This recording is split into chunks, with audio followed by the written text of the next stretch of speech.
Yo, what's up, gamers? Welcome to the stream. Thank you so much for tuning in. Hopefully you're having a most fantastic Tuesday and are ready for some Pokemon trading card game content. Because that's what we got on the old agenda today.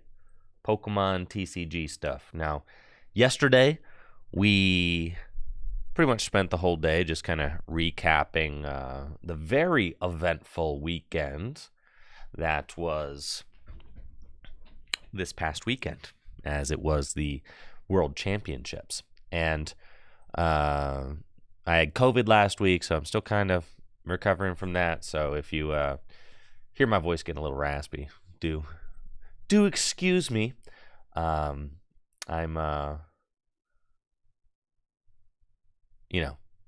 still working my way through that.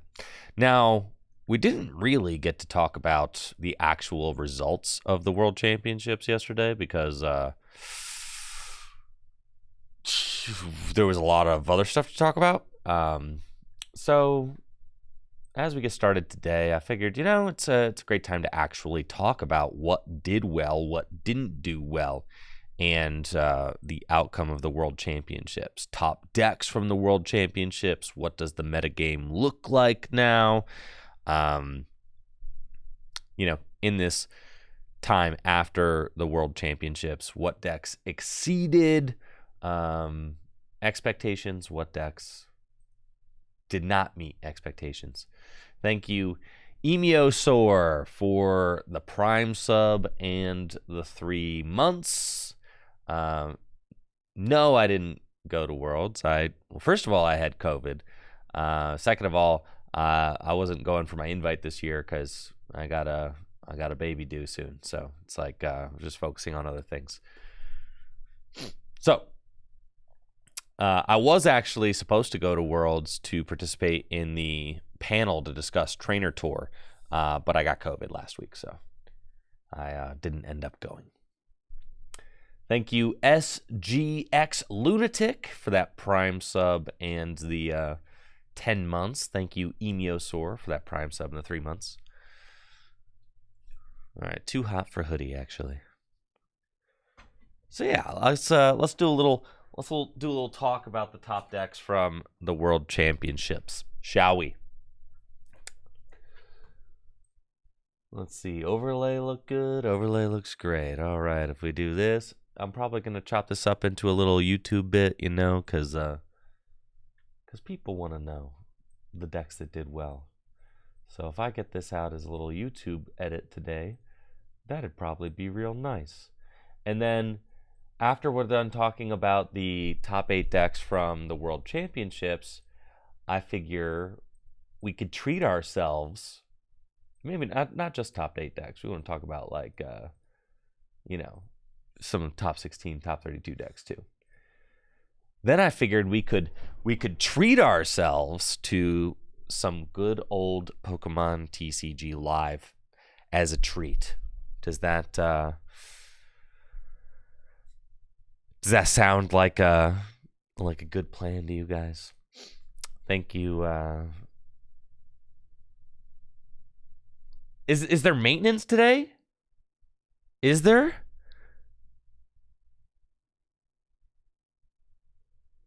Say it ain't so. Is live down today? It's Tuesday. Well, Tuesday are the days that live is typically down. Huh.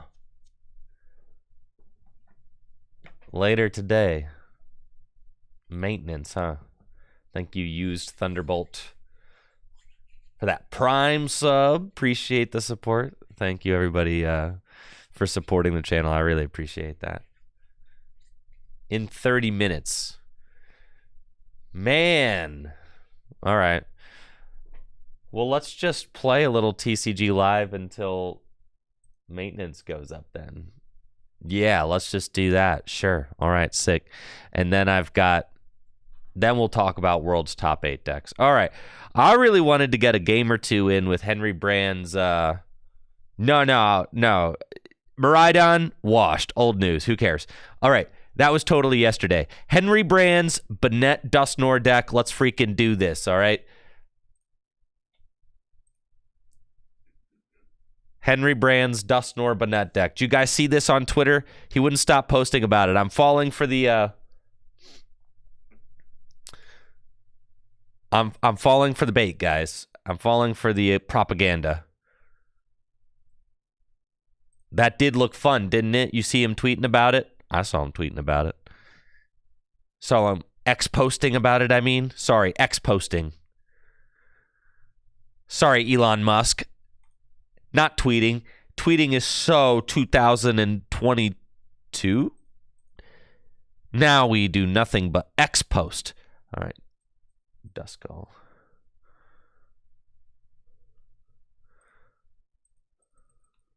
I thought this deck looked really cool.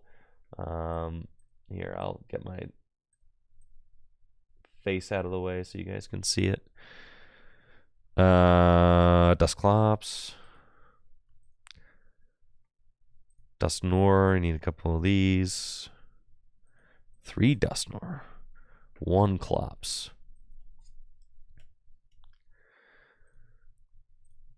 And then we're going with a Mew and Alakazam.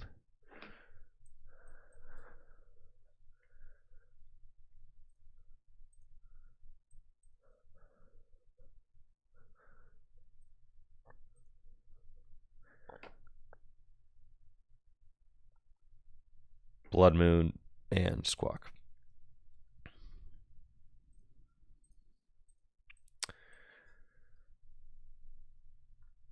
Cool.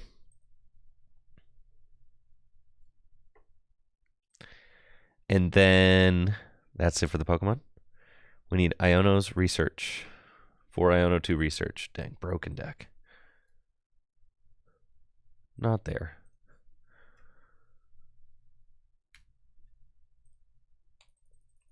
Anybody excited for TCG Pocket? I'm kind of stoked for TCG Pocket. I'm assuming that the app is going to be phone only, which would make sense, I think.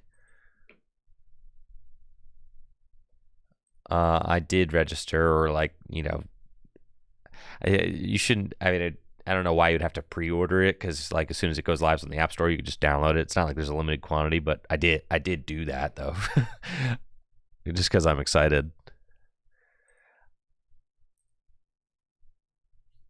Pocket has additive weakness. That makes sense. Probably easier to balance a game if you have additive weakness, especially if you're keeping. I think TCG Pocket's going to be fascinating because it gives the game designers a blank slate. Like, you know how crazy that is? The game designers, right? The people who've been making Pokemon cards for 30 years, they are constantly constrained by the cards that precede them. Constantly. Because you have to account for them. And yeah, Pokemon Pocket gives them an opportunity to go back to 70 hit point guys doing 30 damage. Exactly, right? And that's hype. Because I can imagine that you kind of get yourself in this design rut where all of your cards are so self-referential, and like all of your design choices are so self-referential that you can't break out of this cycle that you've created. And TCG Pocket's like kind of it basically is an opportunity for the game designers to say, what if there was an alternate timeline, right? What if there's an alternate Pokemon TCG timeline? There's almost 300 cards in the first set. That's crazy. Yeah, I'm really excited. And it should just be kind of goofy and fun. I'm not like taking it very seriously, right? But I don't know. I think to myself, like,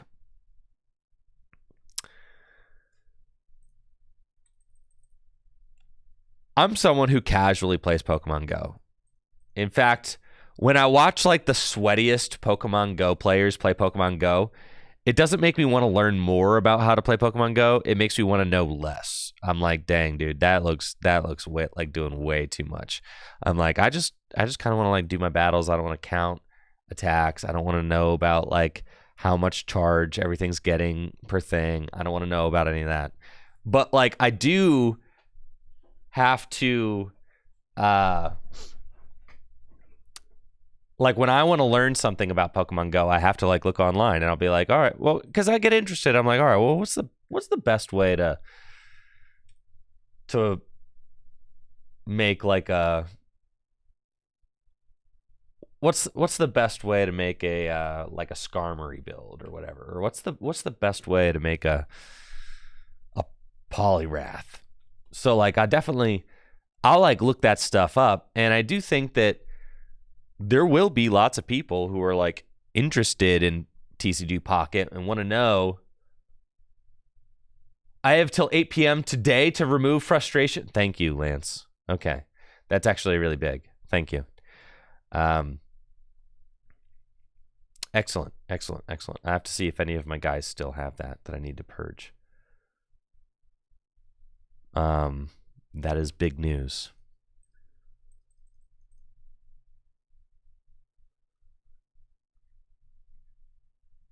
And it does seem like, you know, a lot of people will probably be interested in like the best cards or the best way to play X or the best way to play Y on Pokemon Pocket, right? Like people will inevitably, is it 20 card decks? Interesting. Yeah, 20 card decks. That's cool. You know, people will want to know. Yeah, Jesse, this is Henry's deck. Yo, what's up, Jesse? This is Henry Brand's Banette Dusknoir deck that he won't stop posting about. So, like, obviously, I have to try it. How do I only have one Shup Dog in the deck? That seems kind of messed up, honestly. Well, I certainly feel like I could lose if I...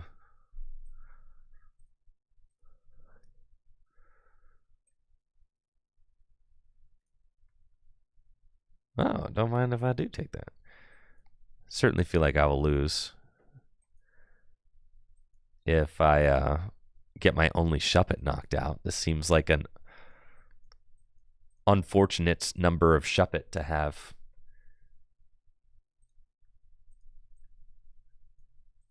In the prize cards, doesn't it?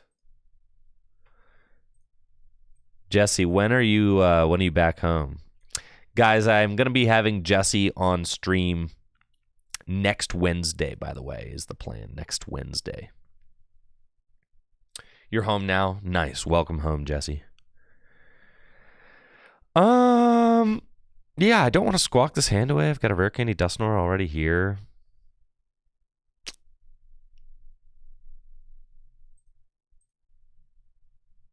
I assume you just like kind of slam the Pokestop when you see it, huh? And that's cool because I've got Banette in the discard now, and I can nice stretcher it back. Wow, that's kind of cool. Okay, all right. But I don't have an energy yet, so I do need to find one of those. This deck plays 4 Night Stretcher. I'm down 1. I have the second one in my hand. I think I'll just pass and chill. I don't think I have anything else to get with Buddy Buddy Poffin because I have too many prizes. All right. Here we are. And I'll retreat into Squawk and pass. Sure, pass. And then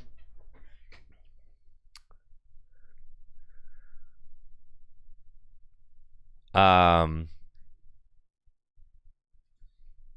was I talking about, bro? TCG Pocket. That's right. So, yeah, I don't know. It'll be interesting to see if it's worth creating TCG Pocket content on YouTube, right? Oh, you did just have that. Well, now I lose. I can't win now. I prized too many Shuppet. What am I supposed to do about this? I guess it's not over, but it's starting to feel kind of over. I guess, okay, no, because I go double blow up the Dragapult, put you to, oh, okay. Yeah, I blow up the Dragapult, knock it out. I actually win this turn, kind of. You guys, all right. But it has to, I can win this turn. Isn't that nuts? I can win this turn. Yeah, I just got to get Blood Moon. Yeah. All right. Check this out. This is crazy, bro. What? Like, what, though? All right, that's nuts. Nest Ball, Blood Moon. You tell me there's no Pheasantipity in this deck? Yeah, that's crazy. This is crazy. All right. And then we go switch.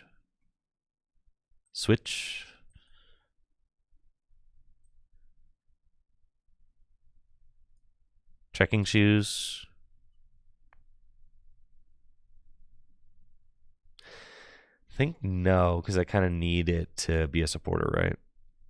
There's the energy. That's important. It's an important piece.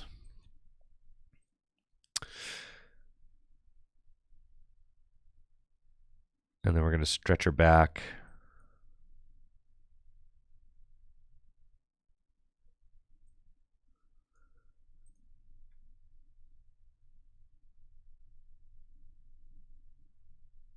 I'm thinking, like, candy is important, but I got the energy there. And I still needed the energy, right?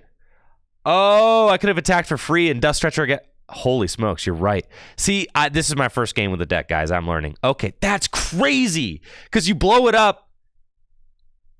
Oh, my God. Okay, I get it. This is so nuts, dude. And then you attack for free.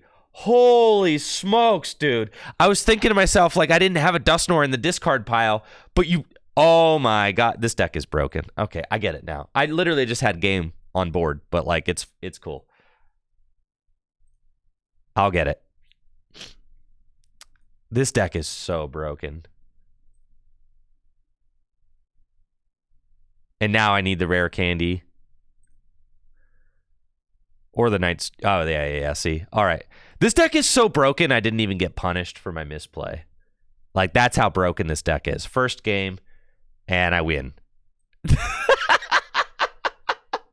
Holy smokes, dude. No wonder Henry Brand just be in Hawaii thinking about... just in Hawaii thinking about Banette.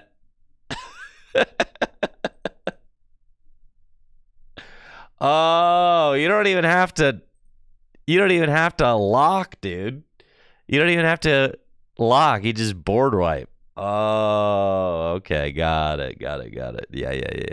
That's broken, dude. And then you just do that. And then you say, go ahead, have your prize. And then I Blood Moon you. And that's GG's. Yeah. GG's is over. Nice knowing ya, buddy buckaroo. You thought you had me. I thought you had me too.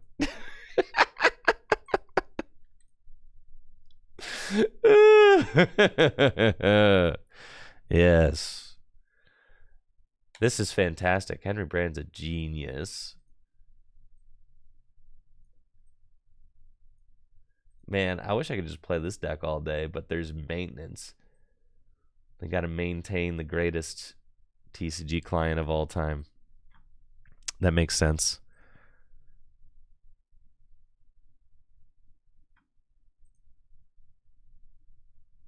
The crazy thing about the Blood Moon is that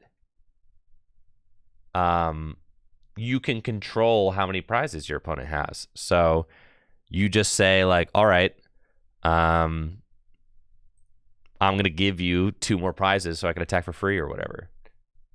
Isn't that crazy?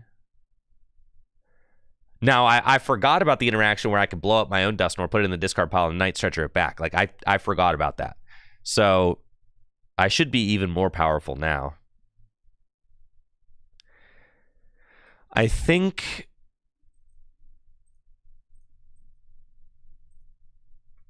I think you got to just say like goodbye to these Dusknoir, right? I mean, I guess not. You could just say, I'm going to get Mew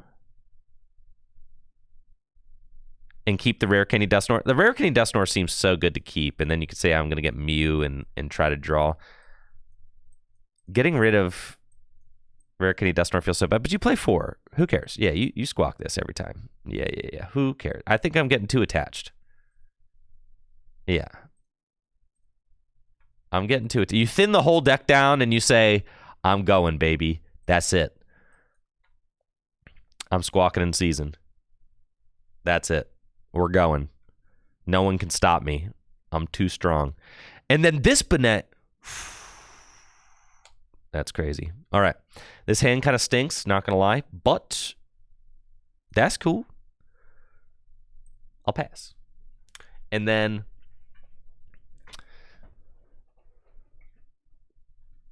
I think I'm just trying to like board wipe them and item lock them. I think that's what you're trying to do like every single game though, right?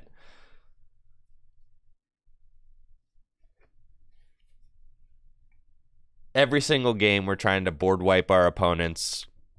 We're trying to lock them out of the game. That's honestly so hype. That's all I want Pokemon cards to be today. I just want to...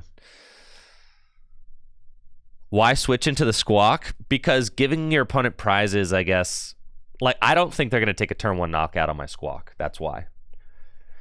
And it's better to let them... Like, they'll probably do 130 to my Squawk. That's my prediction. So, if we can get the Squawk to survive a hit, then that means that my Duskulls all live, right? And that's, like, fantastic.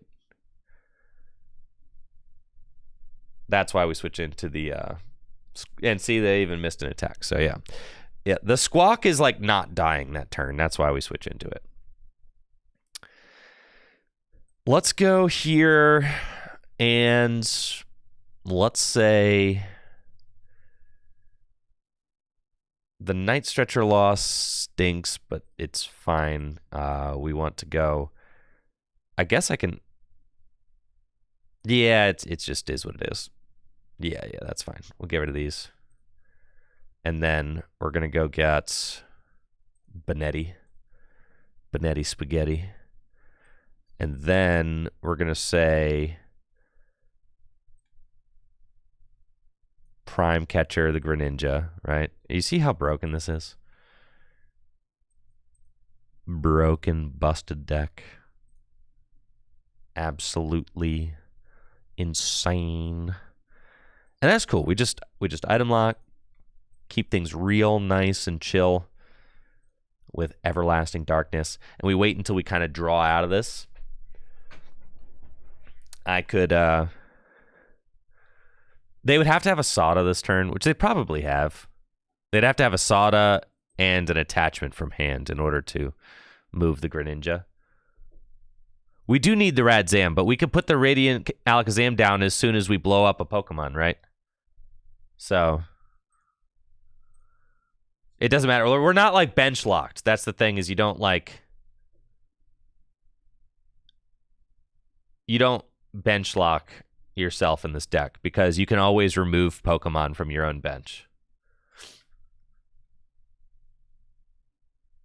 There we go, baby. All right. This deck is so nuts, man. This deck is so crazy, guys. this deck is so crazy. It's so broken, man. It's so broken. I can't believe it. Okay. So then we go Cursed Blast. And we're going to put 130 there. Give you a prize card. And that way I can just burn these cards and draw more. God, this deck is so broken. Henry Brand is right. This is the perfect deck. Here we go. Buddy. Fail it. I should have gotten the... I don't want to put the Shuppet down. All right, let's restart. Oh, okay, that's fine. Yeah. I do actually want to go get Duskull. Okay. And then Everlasting Darkness one more time. Yeah. This is so nuts. Let's go. They're so cooked. Oh, finally a counter catcher target. Okay, here we go. Yes, sir. And the Iono? Brother. Okay. So now we go...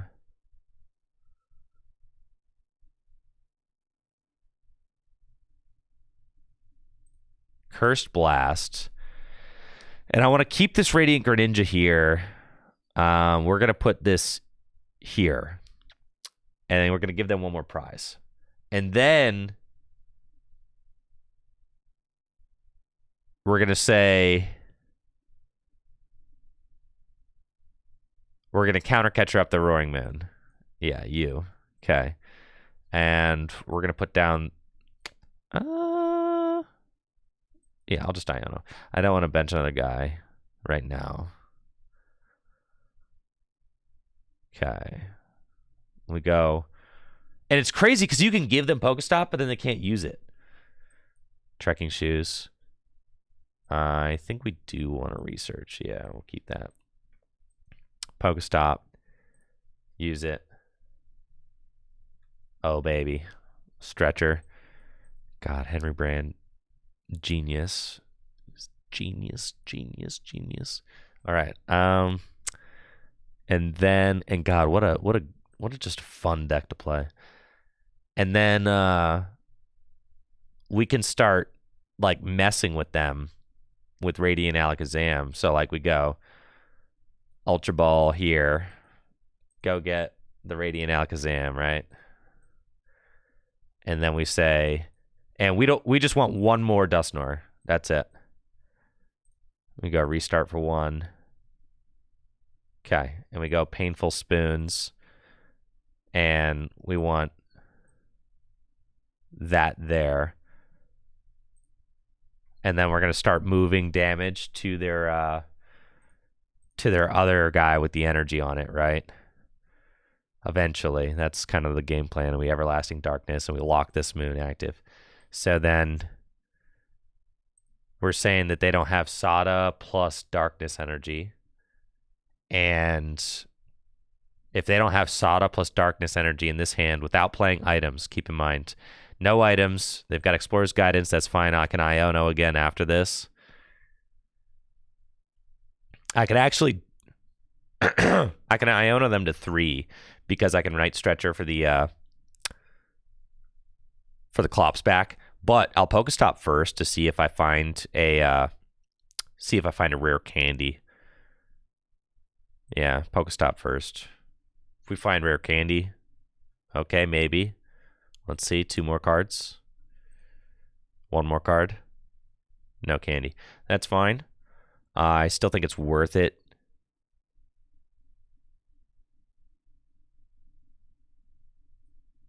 Night Stretcher.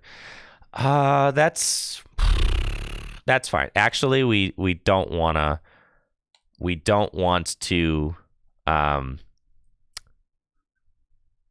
because I can board wipe if I go Clops with this last one. For sure. So, like, I don't even want to blow this guy up yet. It's really not even worth it. I will Iono, though. That's fine. And then we're just going to keep moving damage over to this next guy. Painful Spoons.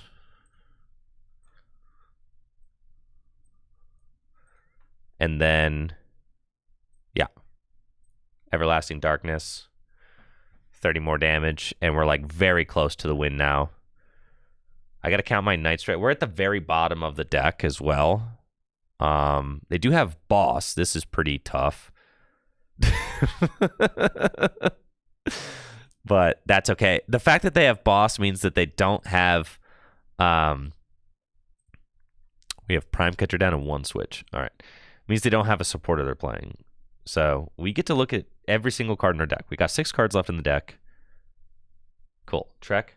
Yo, thank you, Jager, for those 54 months. Appreciate you. Thanks for the continued support. And huge thanks to everybody who supports the channel. Thank you so much. And then we've got the switch, so that's really all we needed there. And then they've got 130 left there. All right, so we do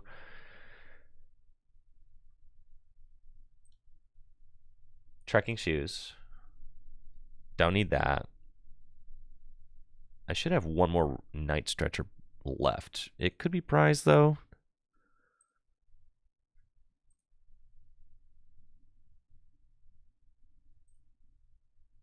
What are we rocking with here? Yeah, there's the night stretcher. Okay. So then we go night stretcher. And we get the Dusknoir. Okay, I've got to do this with Banette because I can't. So we got, because I can't night stretcher back my other guy. It's not an option. All right, so we go here. Knock him out, right? And then he's gone. I take a prize.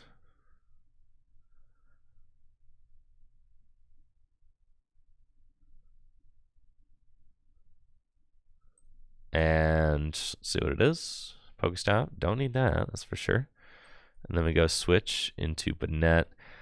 I might have overcooked here. No!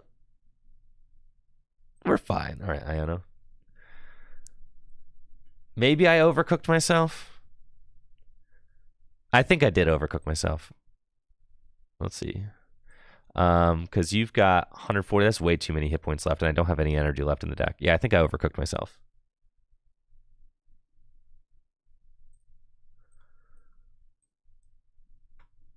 Unfortunately.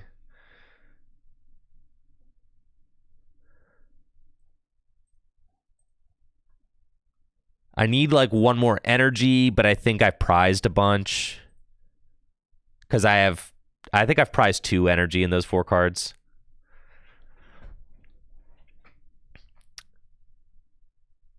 There's no way they have a dark here. Yeah, Henry tweeted the list, guys, so you could check it out on Twitter.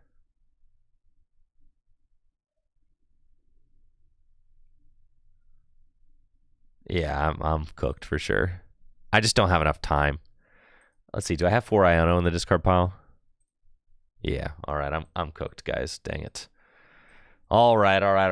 I think I could have. I definitely could have won that, but I needed to be a little bit more careful with my resources. It was way too easy to get to the bottom of the deck.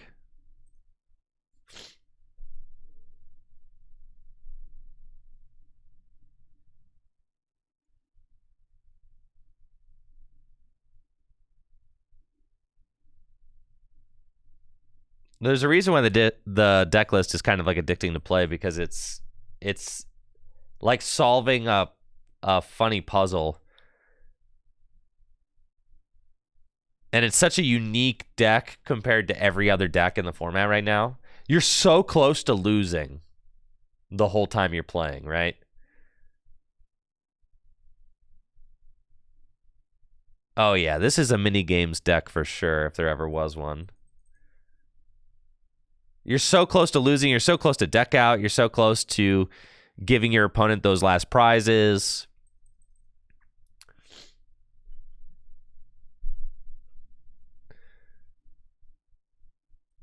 Chris Fulop was trying to get Jesse to play a deck like this, called it Scare Bears. And then you have a 50% shot at turn 1 item lock. That's cool.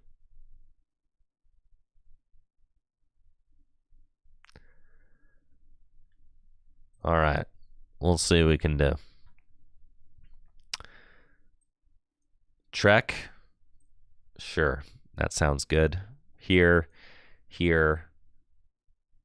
Earthen Vessel. Away that. Yeah, I prized a lot of psychic energy last game, unfortunately. And then we go here and Iono. And we're going for the turn 1 item lock if we can. This is a weird hand, but that's okay. We'll go get Mr. Duskull. and try to get that item lock established. Envelop, shadow, and we flip a heads. Yes, sir. Thank you. That's turn 1 item lock for you. Thanks, Shuppet. Great job. Way to go. What a beast. Oh no, not the colon rush. We got Toad Scroll, shiny Toad Scroll. Could hit me with the colony rush here. And looks like that is what's occurring. I'm about to Iono a whole bunch of rare candy to the bottom of my deck. Okay, we got the Banette. That's cool. Here we go. Psychic. Iono.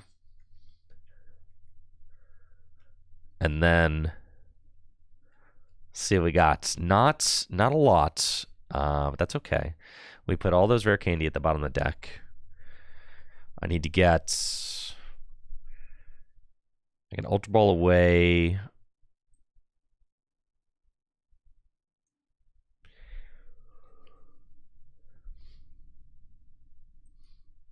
These. And we're going to keep the Dusknoir because I might want that. And we're going to get a Dusclops. And then we're going to Nest Ball for Mew. Is Mew in the deck? Mew better be in the deck. Oh, man. All right. No Mew. Feels kind of bad. Listen, I'm under a lot of pressure. We kind of need the Mew to show up now. All right, we're going to get Bear. Sure. And then, that's not great. My Banette's going to be taking way too much pressure. No, there's no heavy ball on the list, but maybe there should be. Not good. I think we just lose here because you're doing like way too much damage. What? One? Oh, for each bench Pokemon. Oh, okay. Never mind. So they're doing like still 2-hit KO. That's way too much. We can't be having the 2-hit KO.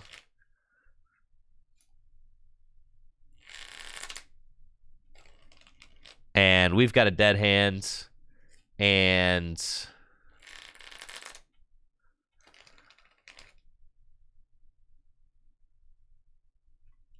we don't have Mew in the deck.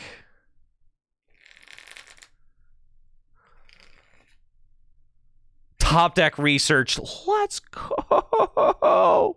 All right. There's hope, folks. What do we got? Okay. Alrighty. We've got rare candy. No Dusknoir in the discard pile yet. Let's go. Trek.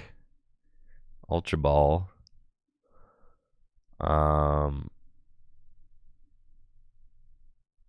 Shoo. Yeah. All right. Gotta do this. I probably shouldn't have kept the Ultra Ball. Prime Catcher. That's pretty good. Prime Catcher. Cool. I think I could just like double blow up the teal. Prevent all effects of attacks. That's fine. So we go Curse Blast. Oh, and I could do this again. All right. Yeah, I shouldn't have kept that. I should not have kept the Ultra Ball. I should have let that go. But yeah, the fact that you could just go Stretcher Candy again is nuts. That's absolutely insane.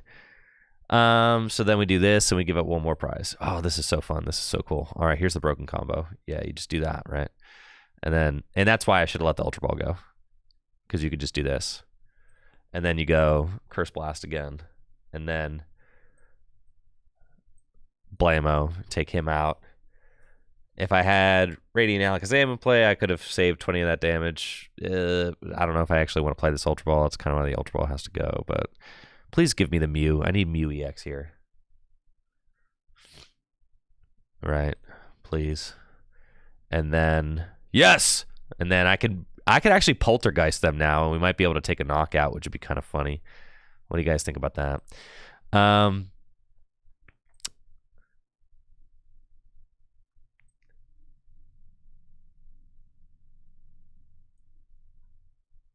Yeah, it's not really worth item locking now. So we take the energy, we go here, and we say, what's my Pokemon in the discard pile situation? Okay, yeah, we'll hold here. If they take this knockout, then we're kind of like chilling. Yeah. 0 to 480. All right, what do you think I'm rolling? Blammo. Oh yeah, you're dead, bro. Oh, it's super dead.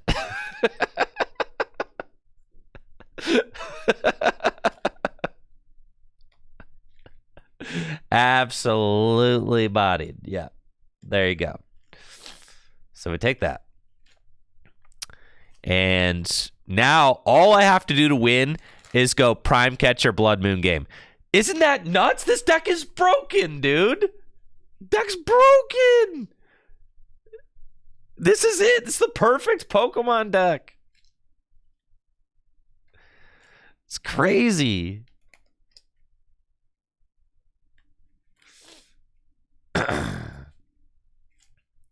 They will Iono. Nah, they ain't gonna do that.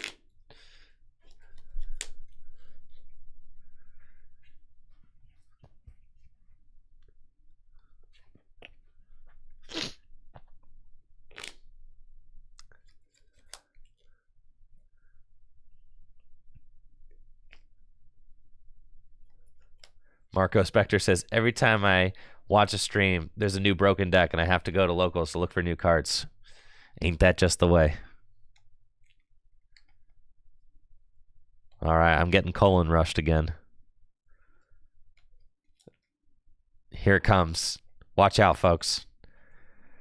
Not max damage colon rush. Not. Don't you dare.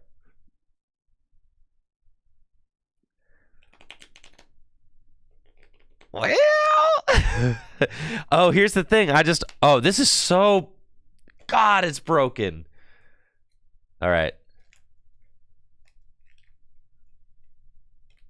Because I just Ultra Ball for the other Banette, and then I get research. No, they didn't see the line. Yeah.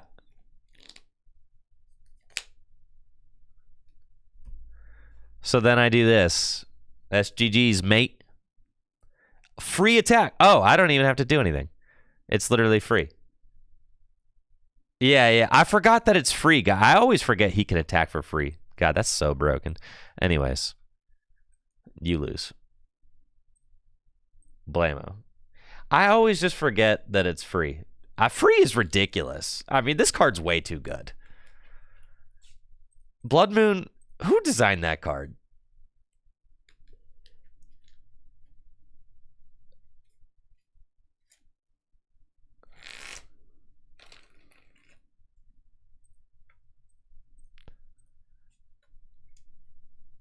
Absolutely crazy. TPCI can't stop me, bro. They're not going to shut down the client. No maintenance today. Keep it rolling. TCG Live can't stop us. Apparently, there's supposed to be maintenance like 10 minutes ago, so we'll see. Yeah.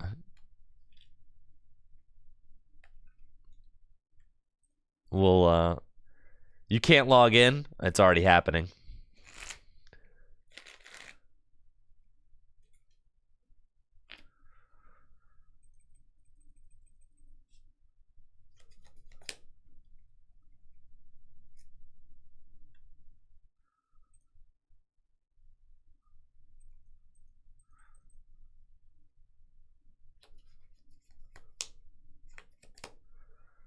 Why do they do maintenance in the middle of the day when people pretend to work?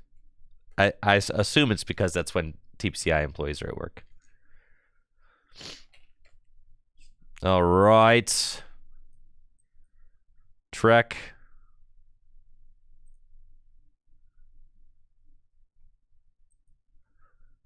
Nest ball. No squawk.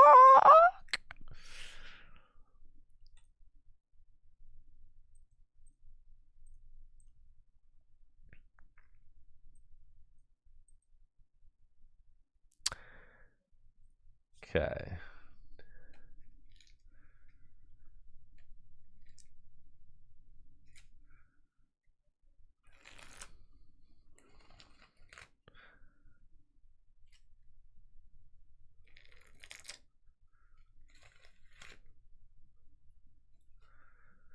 Now, what we didn't prepare for is the Dusknoir mirror.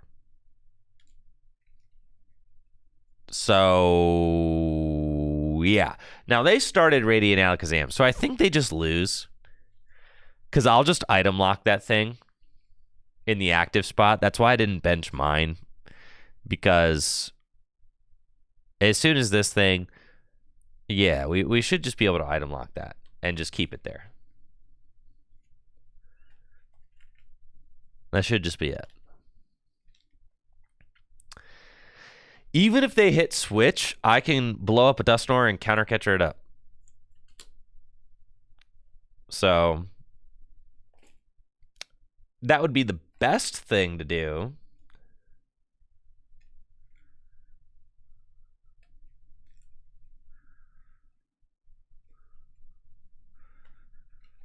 All right, here comes Squawk. They could actually, I guess, start attaching to Radiant Alakazam and Mind Ruler. That's worth thinking about. It is worth thinking about.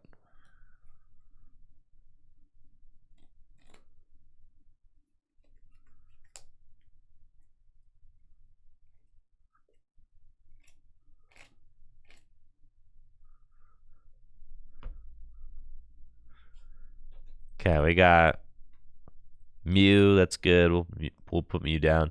Push up it down.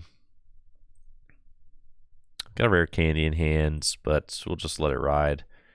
Go Iono. Use the Pokestop afterwards. And see if we can't hit the rare candy Dusknoir combo. Thanks, Kenny. I appreciate it. I'm feeling a little bit better for sure. Ooh, squawked away 2 rare candies. Hate to see that.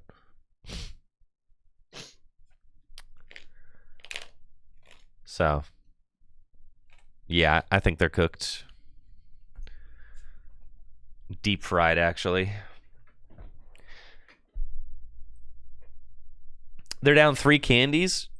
You can't win at this point. You cannot win. I don't even care if you get the turn 1 item lock. You still lose. All right, maybe I care a little bit. Okay, maybe I care some. There's some amount of care.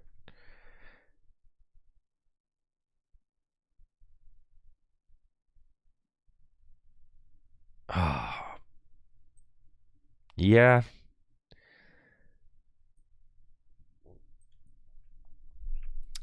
But they're down so many resources. If I find Banette here, they're done. It's fine. I flip heads every time. Every time I flip heads in return. It's so free.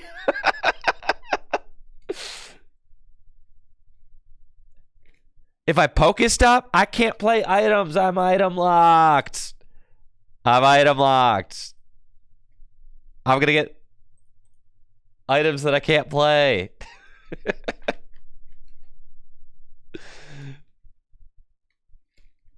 Yes. We're item locking each other with the enveloping shadow attack. Pokestop for the fun? No.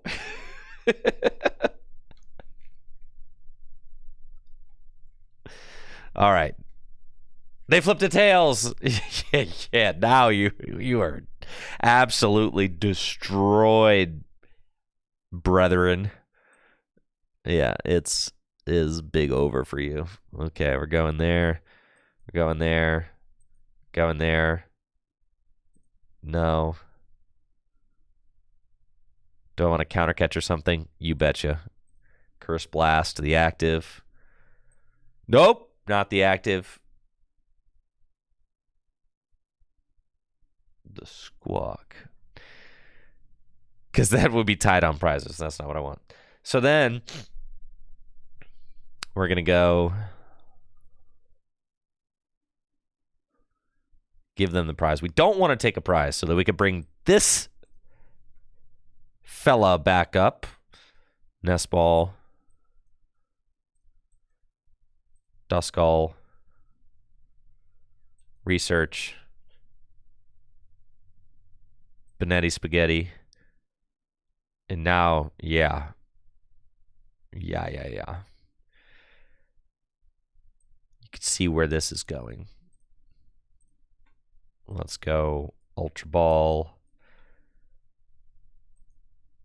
Away those. Get him. Earthen Vessel. Away that, which I won't need anymore. Get those. And then we can Pokestop and just see if we find anything else. Yeah, I like the rare candy. So sick. Okay. And then we go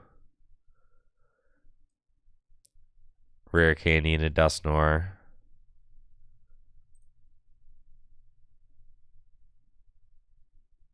That's fine. Blammo.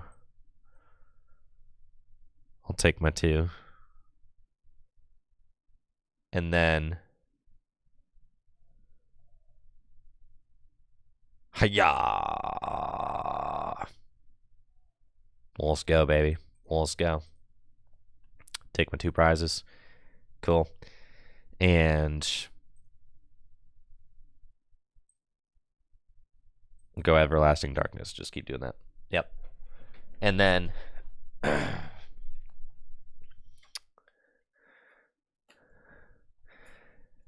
their Alakazam is item locked in the active. They have to start attaching to it. I'll just keep my hand low, though. They're not item locking me, so I can play my hand down. Get a Shuppet.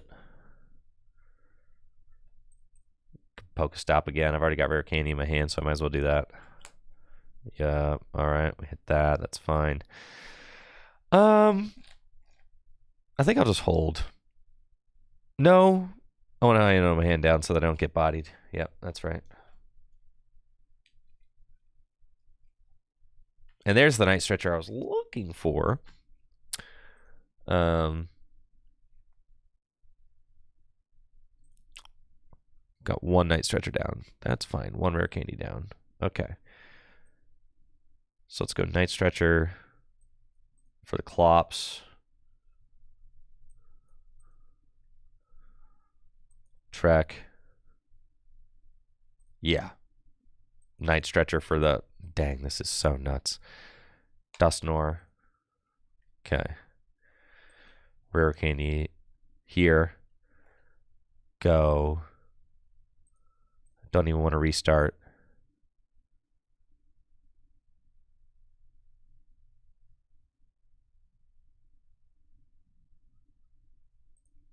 Curse Blast over here so that you can't attack this turn, right? Like you could attack for at most just the Mind Ruler damage.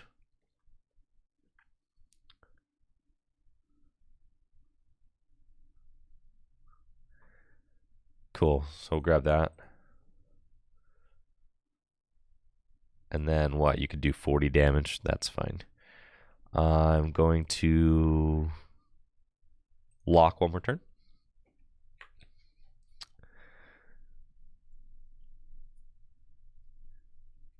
And then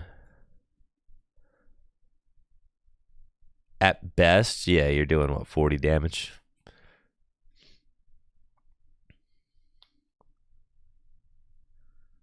Yes, sir. Cool. I can Banette. Dang, that's so nuts. All right.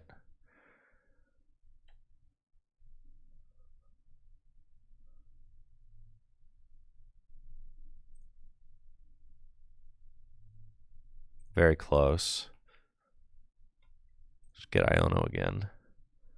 And we're going to Cursed Blast there.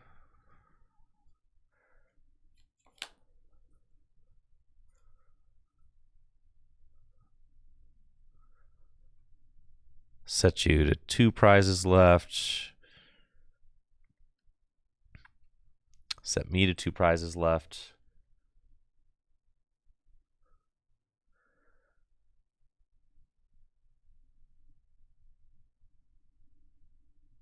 Iono. Yo, thank you, Brandon, for the 100 bits.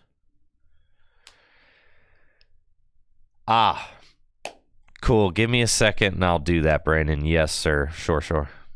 The drops thing. Yeah. You got it.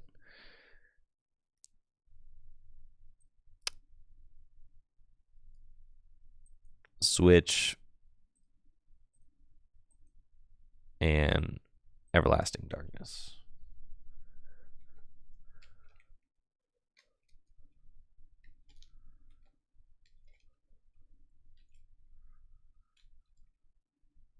Yo, that's what's up, Killicam. Thanks for supporting the channel. Appreciate it. Thanks.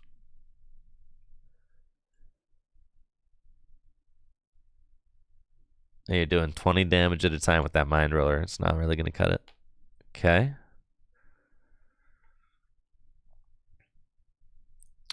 Restart. 3 Ultra Ball, huh? That's fine. Everlasting Darkness for 30. And then your Mind Ruler does 0 damage.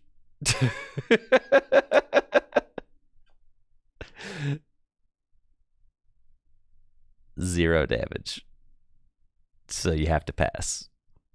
Yep. And then attach here. Painful Spoons.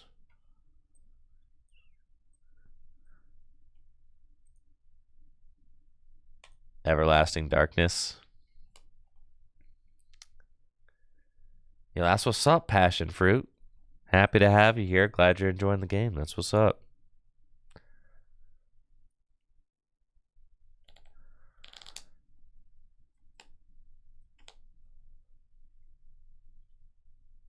Getting Iono'd.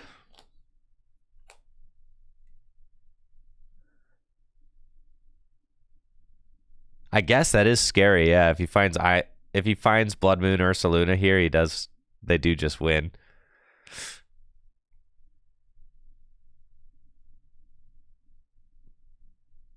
Oh well. Let's see. Can I guarantee a win?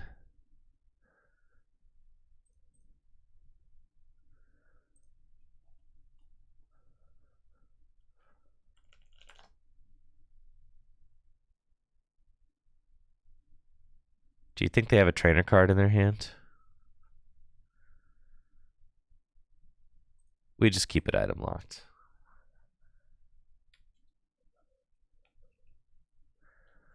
Prime Catcher and the other one would have been optimal, yeah. Because if they just have like research into, no, we just win. GG's. All right, let's. Yeah, it would have been better to use the Prime there for sure. Let's see what's the deal with the drops thing. Okay,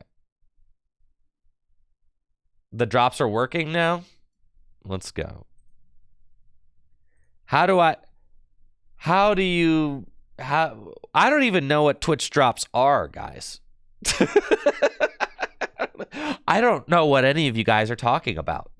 Oh, you guys were in the wrong category, so you have to be in the Pokemon TCG category? All right, cool. Great. Fantastic. All right. Game on. That's cool. All right, so it's working now. What are the drops? Are they good? Thank you, Bailey X, for that Prime sub as well. Appreciate you, Bailey. Thanks for the Prime sub. You know, if you have Amazon Prime, you got a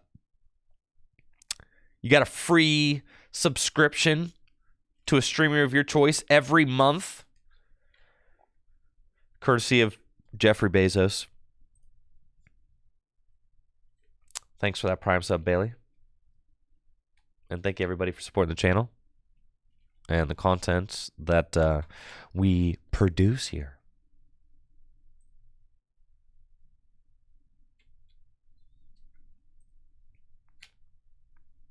Let's rock and roll.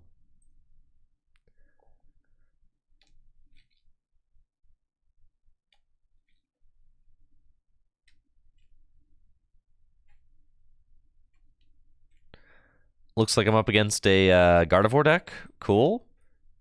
They will suffer. That is what's going to happen. I'll take my Mew, Duskull, Nestball, and do I want to squawk this hand? Nah, it's not needed. So we'll just go for another Duskull, Energy of the Active, Passerini, and then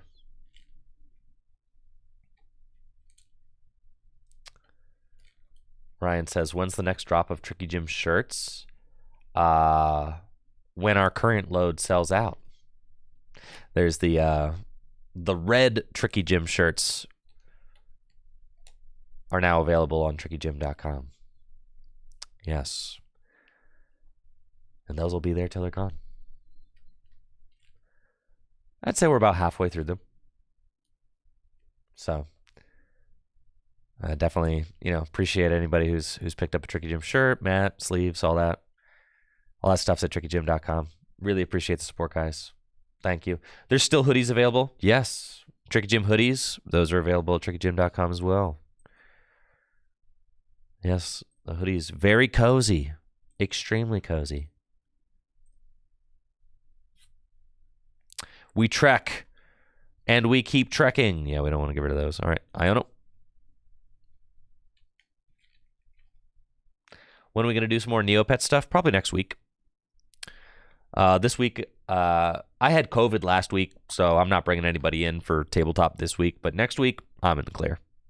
I'm good next week. But this week, yeah, we're just going to keep it super low-key here at the gym studios. You feel me?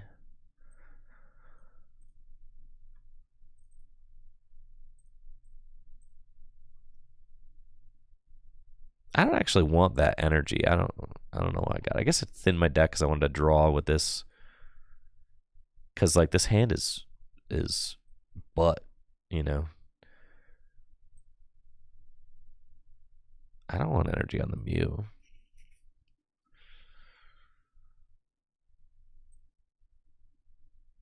It's got to be on a Duskull. Restart for one. Stop.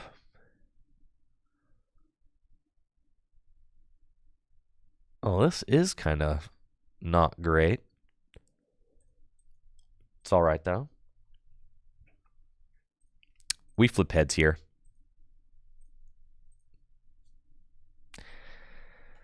We flip heads. No, we don't. RK Asterisk says, how am I in the game? There's maintenance going on. It wouldn't let you in. I don't know.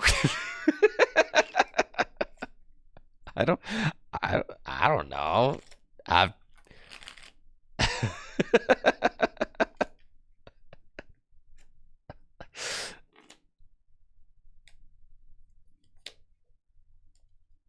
don't know. I'm just gonna keep riding until the wheels fall off. You feel me?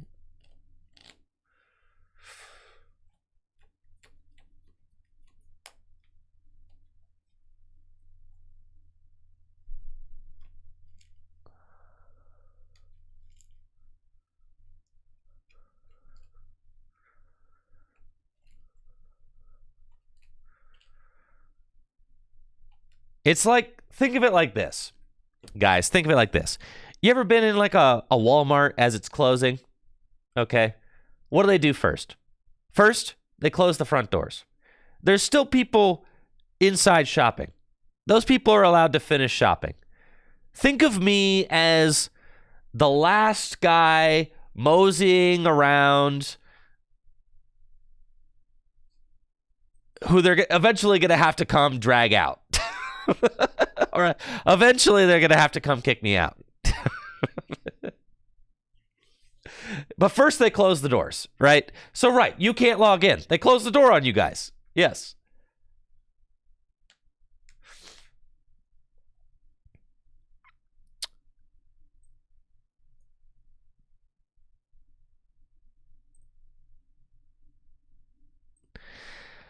I probably hit a rare candy here.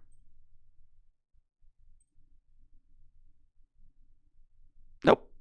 That's fine. Wait, why did I evolve this? Oh, I'm a moron. Well, I guess I didn't have anything, so that's fine.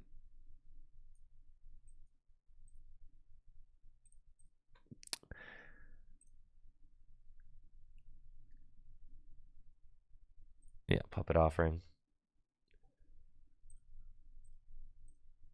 That's fine. I flip heads every time here, so it's all good.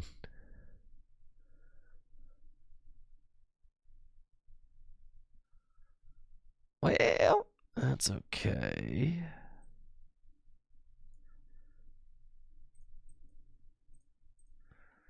Yeah, we flip heads.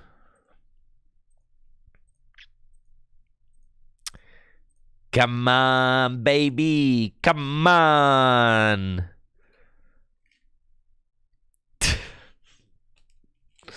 Not like this, man. Not like this.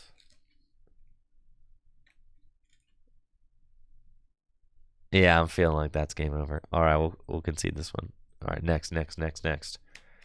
No, don't kick me out. I'm still in the middle of a game. I'm still in the middle of a game. I'm still playing. Yeah, don't kick me out.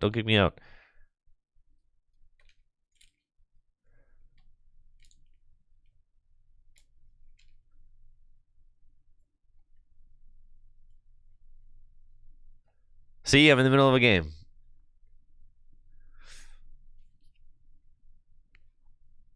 We're so in. I'm still shopping. I'm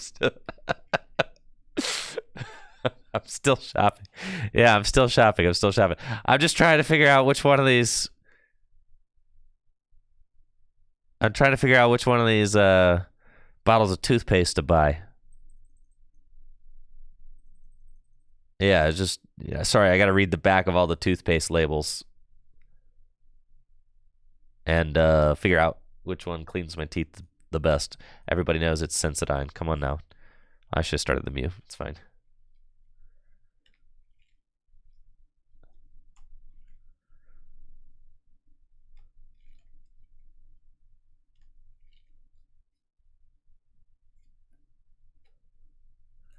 So I got a buddy who's a dentist, all right? He says that dentists do recommend Sensodyne.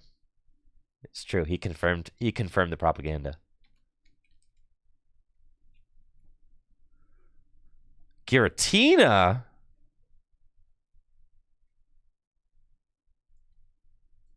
All right. Let's go. Broken deck. Okay, we've got Duskull. I need a Shupdog and another Duskull.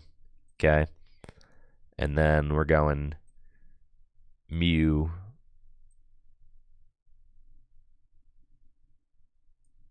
I'll Prime Catcher, and it's fine. And I don't know.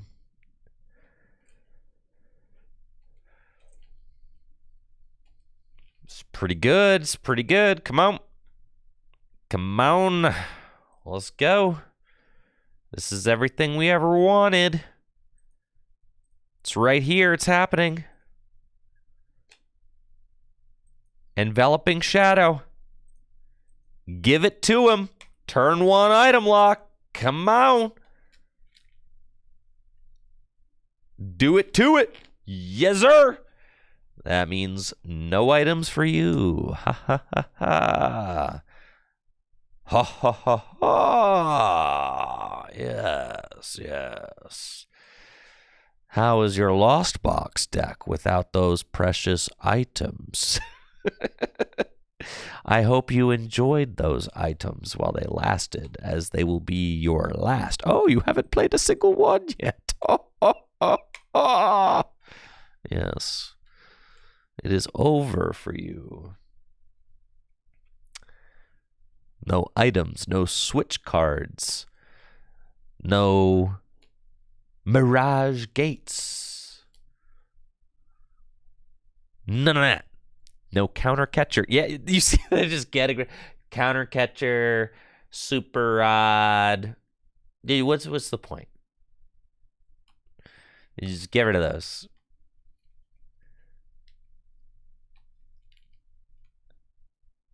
And then they're probably going to Abyss Seeking. Listen, all I got to do is take care of this one Giratina, and we're out of here. I could knock out this Tina this turn if I draw extremely hot. I could just smack him with the Poltergeist and be like, you thought. Let's go. Oh, the Ultra Ball A. I do like that. Yes, don't mind if I do. Let's do this. And go get a Dust Noir. Rare Candy Dust Noir. Night Stretcher.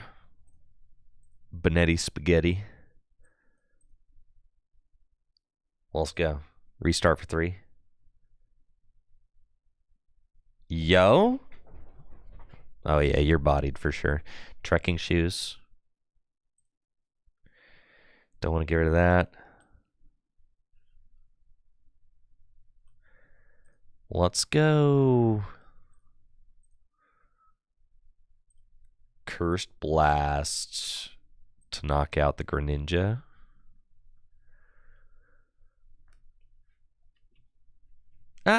Probably should have been on the active. Yep. Should have definitely been on the active. That was a misplay, but it's fine. It's fine. I'm not really tripping. We'll take it. I can counter catch. Doesn't matter. I wouldn't want to counter catch her anyway. All right, we want to go here, and then get an Iono. Send him off. Iono. And then that's good. Love that. Buddy Poffin. Shupdog. Trek. Yezer. Pokestop. Spin it. Oh! Yeah.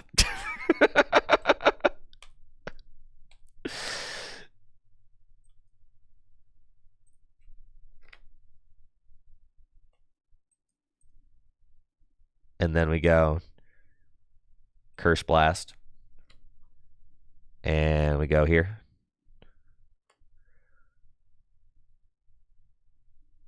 Take your price. And then we go Curse Blast again.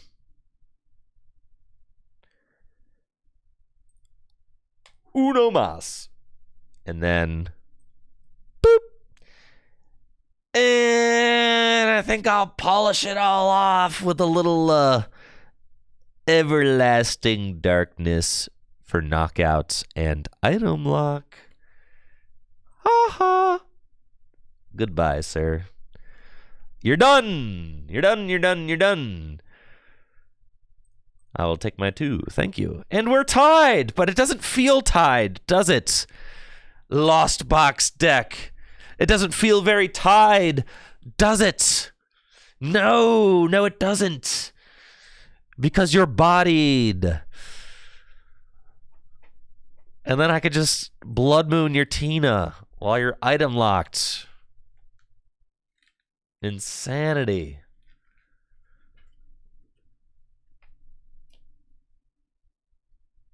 This is so sick. I'm having a great time right now. Loving every second of this.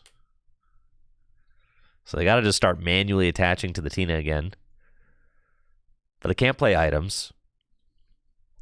So they're just kind of stuck.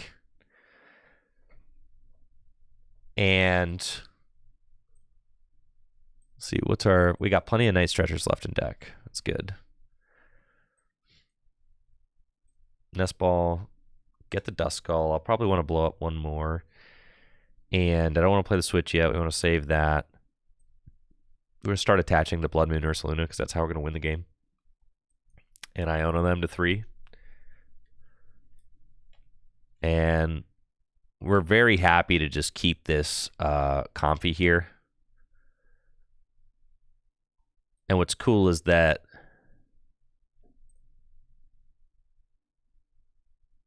yeah,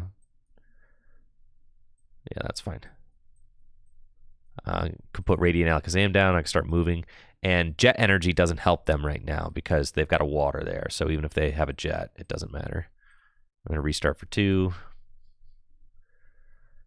And see if we can start digging into a rare candy. We've got the Switch, the Trek. I'll save all that. And we're just going to Everlasting Darkness. And then the way that I win the game is I give them a prize so that I can counter catcher the Tina and knock it out. That's what we're going for. And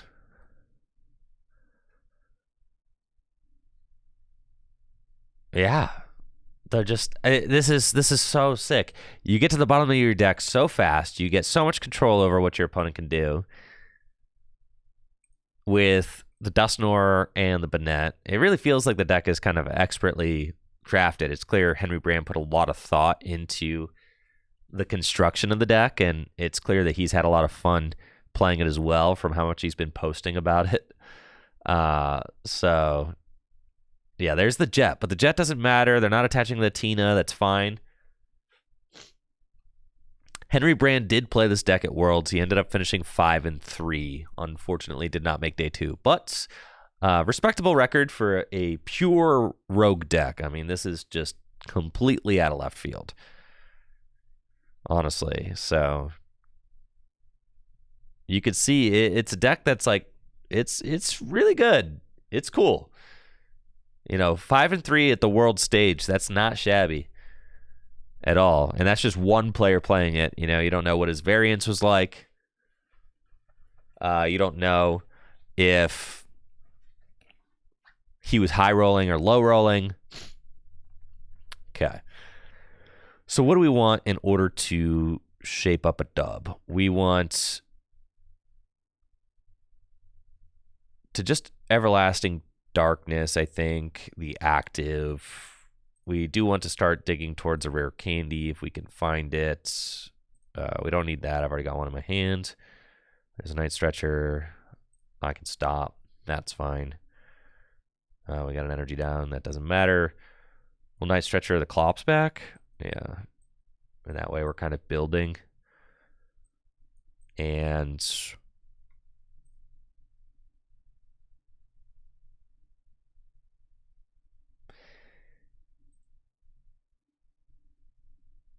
do we want to go? I'll Painful Spoons to the active so that I can have. I think this is fine. Yeah, just do that.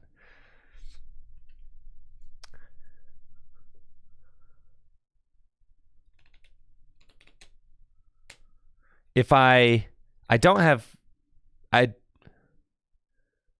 game yet, because if I give up Clops, I can't counter catcher, right? If I give up Clops and take a knockout with it, then I can't use counter catcher, right? I didn't have it yet, guys. No, because if I use Clops, then I can't use counter catcher. If I use Clops to take a knockout. Oh, you moved the damage. I did have it. You're right, I had it. Oh, yeah, I did have it. So I needed to, all right, what I needed to do is I needed a Clops to this guy, then counter catcher Tina, then switch, then move the damage. Yes. All right. It's cool. I have it this turn. All right. I'll get it this turn though. All right, I'll get it this turn. Promise. We'll do it this turn. I promise. Listen, we got time. I'm still figuring out the 4D chess moves, okay? This is day 1 of playing the deck. There's a lot of crazy moves happening here. It's nuts though. It's crazy watching the games unfold like this. It's nuts. It is not something that I'm used to at all. I don't think it's possible for them to attack or do anything. So I think we're chilling.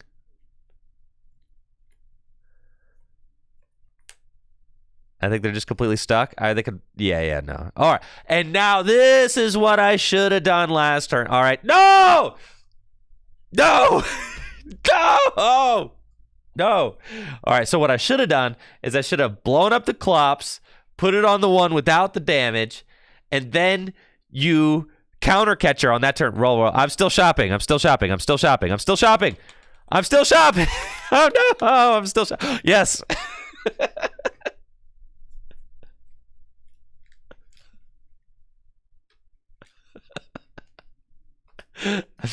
I'm still shopping.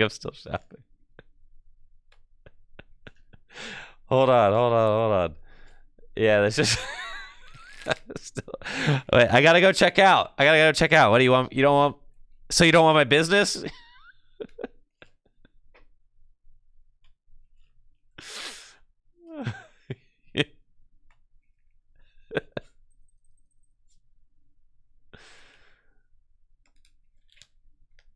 You don't want my business? Hold on. I'm going to self-checkout. I can do it myself. You don't need to help me.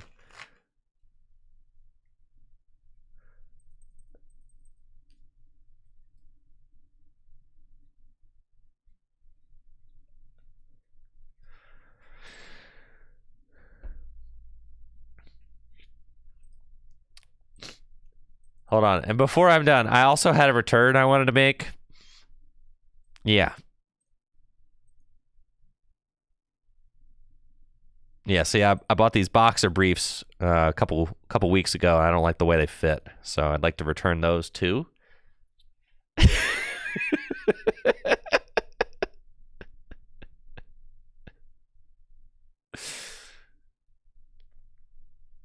Looks like I'm up against Reggie Drago, V-Star, and I'm playing the broken Banette Dustnor deck. And we're going to have some fun, all right? I've got not like the coolest opening hands, but we'll see what we can do. If we can get the turn 1 item lock, then... Oh, man, they already got the turn 1 energy switch. That stinks. I was going to say, if we can get the turn 1 item lock, then we might be able to prevent them from getting a turn 2 Reggie Drago. And I suspect that this is how things get ugly. Is that we need Squawk. All right, Squawk's here. Yeah, definitely suspect this is how things get ugly, is that if we don't like turn 1 item lock them and they're able to go get kind of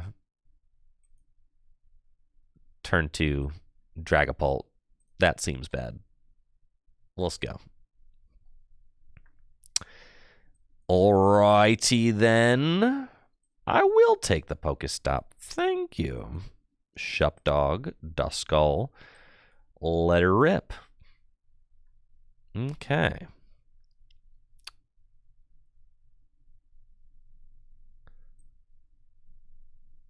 We want the other Duskull down. And I don't need to track yet. We'll do this. Hui! And I discarded 2 stretchers already. Oh, this is bad. All right, it's fine. We item lock here. Yeah, every time. Right here. Let's go. Big heads. It's just that easy, folks. It really is. It's just that easy. It's just that easy.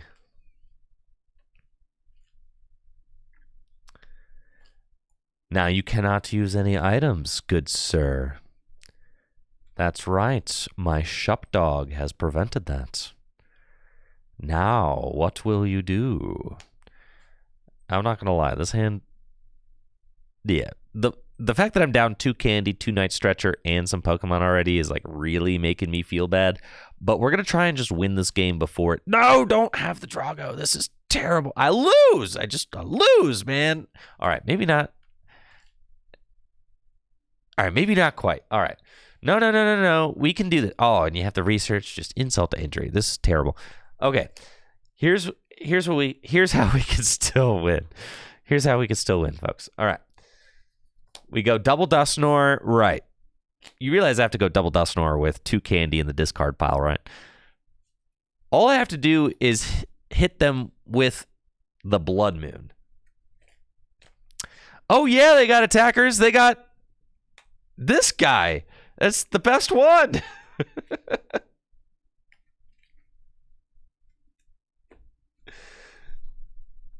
No. It's not over. It's not over.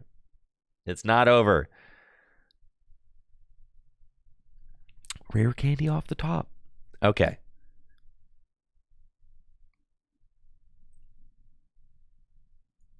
Buddy. I don't even know that I want... I think we're just forgoing item lock this game completely. 2 Night Stretcher are in the deck. Yeah, I think because the only Pokemon... I'll get one. All right, I'll get one. Sure. Okay. And then... Trek. Don't want that. And then... see if we hit one of my 2 Night Stretchers. I kind of have to because I've got Rare Candy number 3 in my hand. Okay. We go Ultra Ball away, Shuppet, and stop. And then we have to go get Blood Moon. And then have to go there. Has to go here. It's got to be energy on the Blood Moon. And then we say Trek. Yeah, we say Trek again. Yeah. Night Stretcher. Dusknoir. Rare Candy into Dusknoir.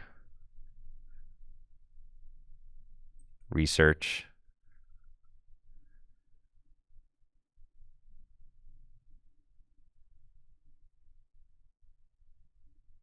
Okay.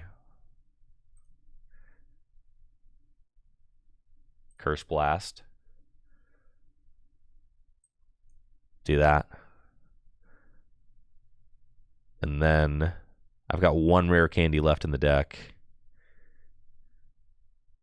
Oh, I can't attack with Dusknoir yet. Oh, but I can because I could just go Clops. I have to do that. Yeah. That's fine. And then we go here. Get the Clops. Clops. I should have reversed the way I did those. Yeah. I should have put... I don't think it's going to matter, but oh well. I should have put the 50 here and the 130 there. Technically. I can at least move 20 damage off of this over there. Yes. I mixed that up. Yeah. Okay, and then we go Painful Spoons. And we're going to do that. And then we're going to say... Yeah, I don't think there's like anybody else that I need in the deck. No, I've got Prime Catcher. I've got Ionos. That's it. Those are all the resources I have left in the deck. Okay. And we're going to take the Banette. And we're going to go... Whatchow! All right, your Regidrago's done. You haven't used your V-Star yet. Unfortunately, I wasn't able to Iona you this turn, so that's a little tough. But I can Iona you next turn, and then I can Iona you next turn. And if I find Prime Catcher, I can attack with Blood Moon again. And then I don't have a switch, though.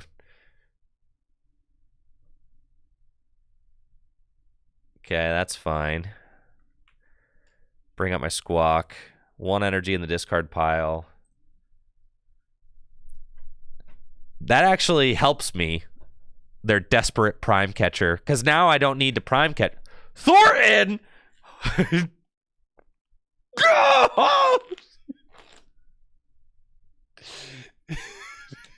Not the Thornton. No. Not like this, bro. Chill. No. Not the Thornton, man. Not the Thornton. Please do not Legacy Star, bro. Do not hit. What do they need to hit? Oh, God. And you've got the Night Stretcher. Oh, man. All you need is a grass and an energy switch. Is it guaranteed? Yeah. It's just guaranteed. They just have it. Well, yeah, it's guaranteed. Dang it, man. This frick. The Thornton. All right, I got sauced there. One more game. I'm still playing. Nice. Still playing. Let's go. Is this the same matchup?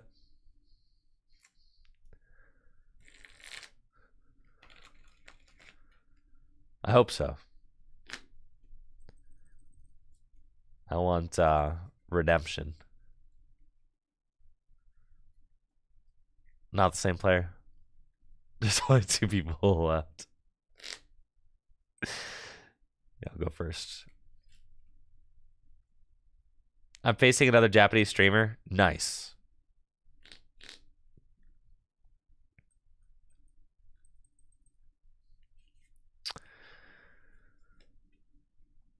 Okay. Looks like I'm playing against Roaring Moon EX with a broken Banette Dusknoir deck. I do not have Squawk, which is fine. I want to get another Shuppets so that I can have some control over the game in case they take a knockout. Do I want the energy? I can take the energy. That's fine. Yeah. And I'll just pass. Yeah. See what they end up doing. And then I'm probably using research next turn. Probably. I don't know. Iono is only 1 less card, really. Preserves resources. The cards like Night Stretcher are just so important in this deck. You end up really using every last one. So that's good. I didn't attach the energy yet because I don't know if my active's going to get knocked out or not. I mean, it certainly could, but I've also seen Roaring Moon decks miss the turn 1 attack. So that certainly happens as well. So not necessarily locking into attacking turn 1 or attaching that energy turn 1. I guess there's, if I attach it to the active and they take a knockout, I've got Night Stretcher in hand, but it'd probably be nice to use the Night Stretcher for the Shuppets instead of the energy and go.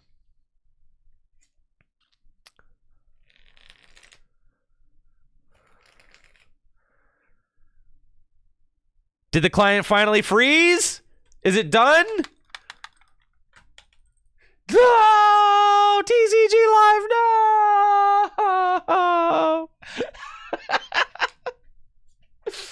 Yeah, thank you, Salavian, for the sub of the 57 months. No! I just wanted to play. All right, folks. Our shopping has ended. They have forcibly removed us from the store.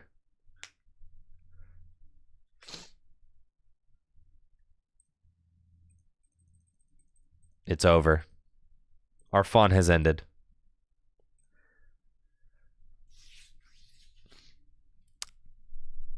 I thought I could hide.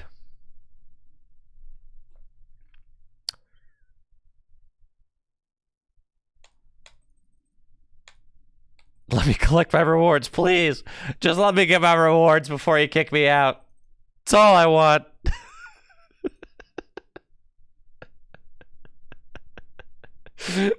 Please, I need them. That's not going to work. All right, fine. Fine. I'll go out peacefully. Fine. No, don't get the police. I'm fine. All right. Okay. Unfortunately, TCG Live is undergoing maintenance today, so the client will no longer be available for the rest of the day. But that's fine. I wanted to take a moment to talk about the top decks from the World Championships. And I haven't quite gotten to do that yet, as there's been a lot of other stuff to discuss so far. So let's do it.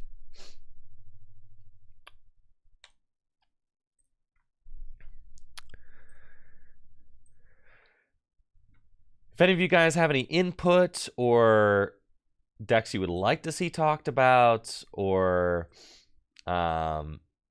anything else like that, obviously just let me know in the chats. Yeah, I'm kind of just gonna go through the top decks, talk about the meta, talk about how decks were able to succeed, that kind of stuff. Just general kind of landscapes of the World Championships.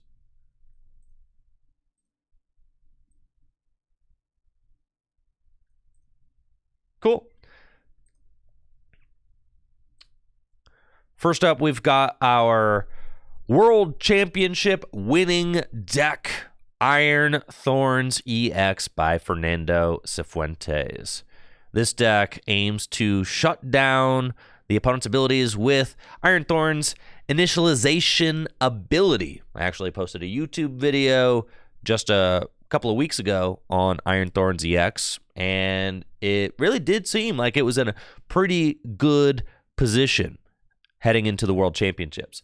Now, some people are critical of Iron Thorns EX, saying it is a kind of a mindless deck to pilot and a boring deck to watch. But that all aside, Iron Thorns is just a meta call. Either the meta is respecting Iron Thorns by playing cards that counter it, such as canceling Cologne or high supporter counts to allow them to churn through their deck, or players are saying, I don't think anybody's going to bring Iron Thorns to the World Championships and maybe don't respect it, and that's the kind of environment that Iron Thorns EX thrives the most in. Iron Thorns has the Volt Cycle attack. It only does 140 damage with double turbo energy attached. It only does 120 damage, but you could boost that back to 140 damage with the Future Booster energy capsule. And, that kind of helps even things out. For the most part, Iron Thorns EX is just 2-hit KOing things on the opponent's side of the board and hoping that eventually you'll be able to knock out enough of your opponent's Pokemon or major threats so that their deck stumbles somewhere along the line. Colress's Tenacity was also a huge boost for this deck heading into the World Championships, a supporter card that fetches you a Stadium and an energy card. Colress's Tenacity can go fetch out those double turbo energy, which are needed to get quick and efficient attacks with your Iron Thorns. When watching Fernando play, we saw both Crushing Hammer and Pokemon Catcher used to great effect, as well as the 3 copies of Judge. And you can see just how disruptive this deck is aiming to be. 4 copies of Crushing Hammer, 4 copies of Pokemon Catcher. This deck is trying to remove energy that the opponent is manually attaching to their Pokemon because, for the most part, without their rule box Pokemon's abilities, they're not going to be able to accelerate extra energy into play, like no Teal Mask Ogerpon EX or anything like that. It's tough to accelerate those energy into play. Crushing Hammer has a 50% chance of removing them on a flip. Pokemon Catcher, 4 copies of it with 3 copies of Boss's Orders means that you're going to have a very high likelihood of being able to bring up exactly what target you want to swing into on your opponent's side of the board. A lot of times when people are playing against Iron Thorns EX, they'll put a major threat on their bench and then start manually attaching to it to try and charge it up so that they can start knocking out Iron Thorns. We saw this play out in the finals of the World Championships with the Roaring Moon EX deck. We saw this with Jesse Parker in top 4 trying to manually attach to his Miraidon, stuff like that on the bench. With 4 copies of Pokemon Catcher, 3 copies of Boss's Orders, and the Prime Catcher, it means that the Iron Thorns deck will always be able to target down exactly what they want to.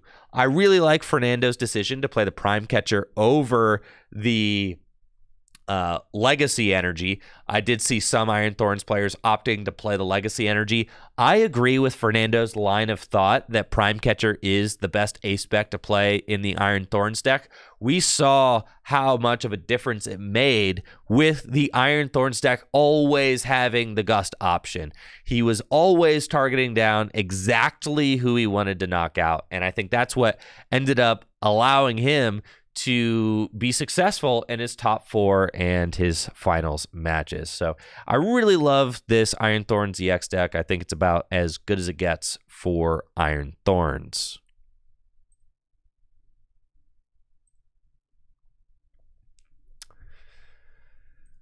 I heard Dangerous Laser made day 2. I still think Prime Catcher's better. Thank you, Gadget Badger, for that sub in the 44 months. Appreciate the continued support. Thanks, Gadget Badger. Really appreciate the love. 44 months. Thank you.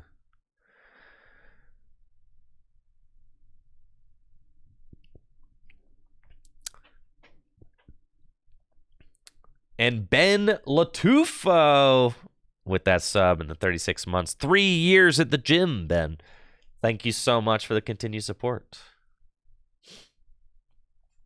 Dang, that's a crazy burn, Kevin. Dang. that's a crazy burn. All right, let's see. Now, as far as pronunciation goes, is it Sinosuke? Is that how you would say this player's first name? Shiokawa? Sinosuke? Sinosuke? Is that good? Awaiting the Snow, thank you so much for that Prime sub. Sanosuke? No? Thank you. Second U is silent. Seinoke? Seinosuke?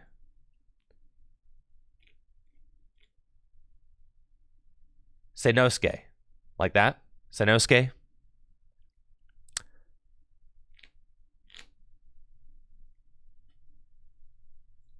Senosuke Shiokawa. Senosuke Shiokawa.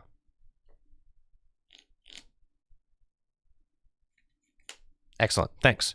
See, and that's what I really think that, I mean, we could definitely do a lot better to inform our casters of pronunciations. I think, like, I mean, because we don't know. We're ignorant. We don't know. I mean, we just don't.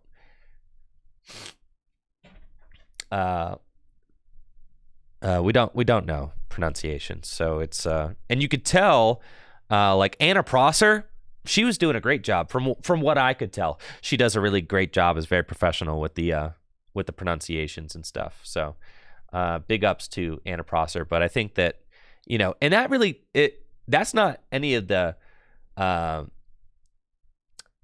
in my opinion, that's not the fault of the casters, but the fault of whoever's in charge of the casters, because whoever's in charge of the casters from TPCI needs to be doing the coaching required, right? Like that, in my opinion, that needs to be coming from TPCI. It needs to be coaching whoever's representing the Pokemon Company International on stream. Like, you know, it's TPCI's job to coach those people so that they're not making, you know, not making mistakes. So that I wouldn't say that.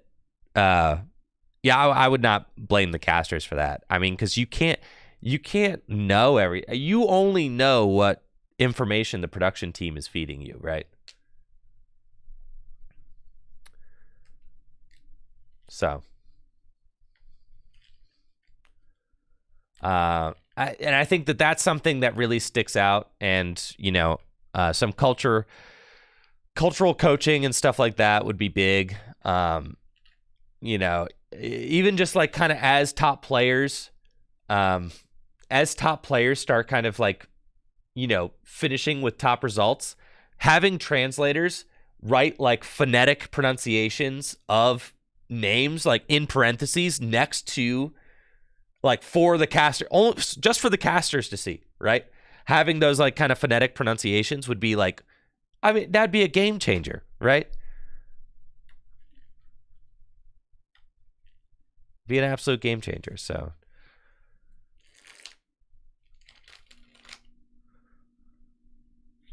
all right. Our other finalist deck was a huge surprise. We had Sanosuke Shiokawa finish in second place with his Turbo Roaring Moon EX deck featuring the new Pecharunt EX from Shrouded Fable and, of course, Pheasantipity EX. And this deck was a big surprise. Heading into the World Championships, I think everybody expected the premier big basic attacking deck to be Raging Bolt EX. I know I certainly expected that. And then if you asked me for my opinion on the next best big basic attacking deck, I would have told you it was Miraidon. And then if you asked me for my third best big basic attacking deck, then I would have told you Roaring Moon EX with Pecharunt. I did test this deck quite a bit with our Shrouded Fable tabletop testing, and I felt like it was pretty good, but ultimately not as versatile as a deck like Miraidon. So this was a huge surprise to me, but obviously Sanosuke was able to kind of prove a lot of people wrong and rise to that second place finish, an incredible finish at the World Championships with this really aggressive darkness type deck. And this deck doesn't play any Janine, so no new supporter card from Shrouded Fable that accelerates darkness energy. It's really just no nonsense. And it plays 4 copies of Professor Sada's Vitality and 4 copies of Dark Patch to accelerate energy into play.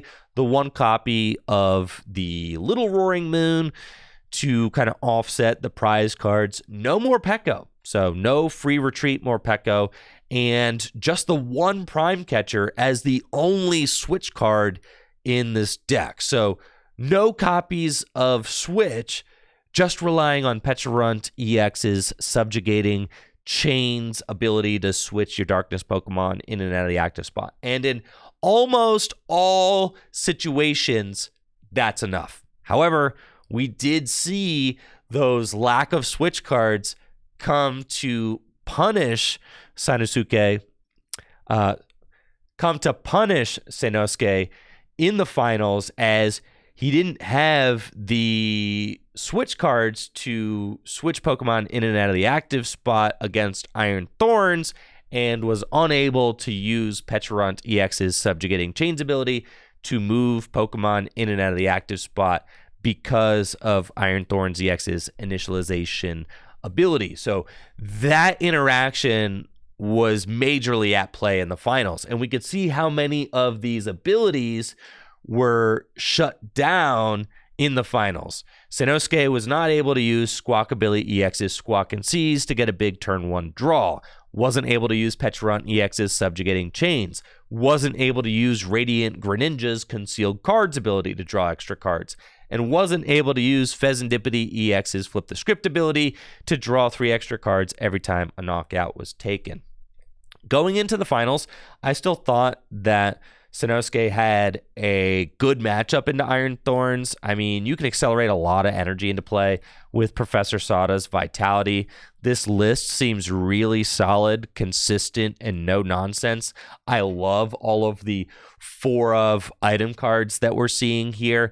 The 4 of Earthen Vessel, the 4 of Nest Ball, 4 of Ultra Ball, 4 of Trekking Shoes, and the 4 Pokemon Catcher. That is a really solid block of consistency there, combined with the 4 copies of Professor Sada's Vitality.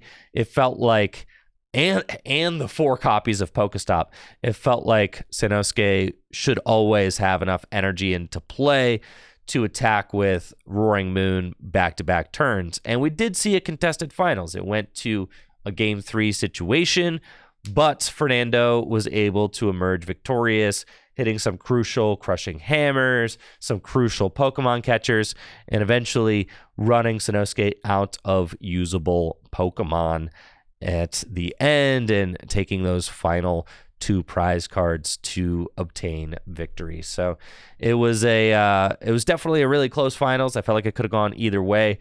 And this Roaring Moon deck just proved that it had what it takes to compete with the best decks in the format. And I think that part of what made this Roaring Moon deck so successful was that it's a deck that can attack turn 1 going second.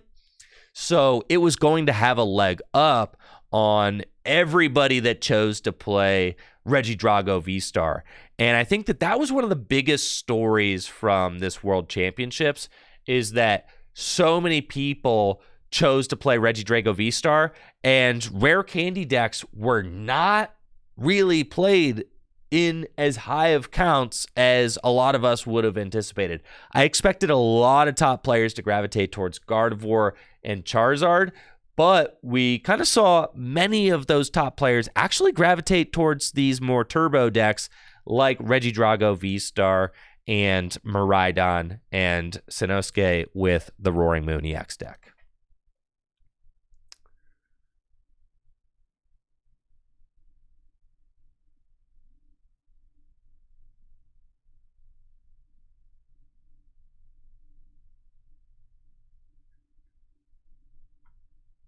Cool.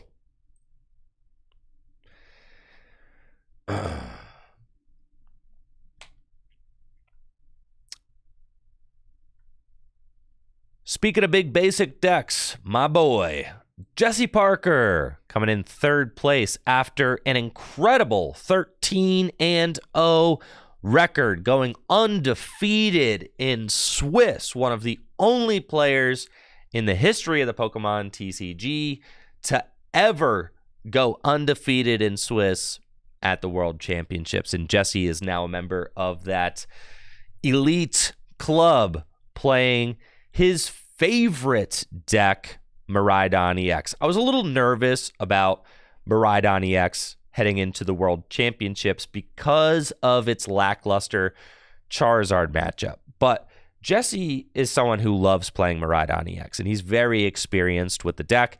He got 2nd place at a regional championships this year with Miraidon and another top 8 finish with Miraidon. So he has a very good sense of what Miraidon can handle in a metagame and what Miraidon cannot handle. He's kind of seen it all with Miraidon throughout the year. And to hear Jesse tell it, he was not comfortable playing Miraidon EX in a format where Charizard was making up 30% of the field. But his prediction heading into the World Championships was that Charizard was going to be significantly less than that, more like 10 to 15%. And he was thinking that Miraidon has such a strong matchup into so many top-tier decks. Great matchup into Gardevoir, great matchup into Regidrago. And he was feeling so good about those matchups, great matchup into Lugia as well, that he said, okay, I could take a bad matchup, 10 to 15% of the field against Charizard. Let's just not play against any of those. And that's exactly what Jesse did. I don't think Jesse played against a single Charizard at the World Championships, played against a lot of Regidrago decks, and played against an Iron Thorns deck, actually played against Fernando earlier in Swiss and was able to beat him, played against some Lugia decks, and pieced together a 13-0 record heading into the top 4. Obviously, a huge accomplishment for Jesse. I'm very proud of him. If you're unaware, Jesse is one of our tabletop stream co-host regulars that we feature here on the channel from the greater Cleveland area. So we'll be having Jesse back on the channel to talk about his Worlds run next week. He just got home from Hawaii this week. So we'll have him back on the channel next week to show off his top 4 trophy and to talk about the Worlds experience. But Miraidon just really capitalizing on its position in the metagame. Miraidon doesn't always do well against Raging Bolt decks, and it doesn't always do well against Charizard decks. But if you can kind of weave in and out of those matchups and hit your other good matchups, then Miraidon is in a fantastic position. We also saw excuse me, guys. We also saw some other top tier players like Stefan Ivanhoff we also saw some other top tier players like 2-time international championship winner Stefan Ivanhoff play Miraidon EX at the World Championships as well. Ryan Harris also finished in the top 16 of the World Championships with Miraidon. So Miraidon was not a totally outlandish call. It was, I think, a really good decision that separate players came to the same conclusion on. And I really love Jesse's list as far as Miraidon goes. We could see that Jesse did opt for a very kind of supporter light list that didn't play a lot of copies of Research or Iono, and instead is relying on Rulebox Pokemon's abilities to draw him cards throughout the game. We have Radiant Greninja to use concealed cards and draw extra cards. Mew with its restart ability. Raikou can use Fleet-Footed. Lumineon V's Luminous Sign can go get supporter cards. And of course, the biggest boost to this deck from Shrouded Fable, Pheasantipede EX, which I think is very clearly the best new card from Shrouded Fable and is going to be included in a lot of the top decks from this format.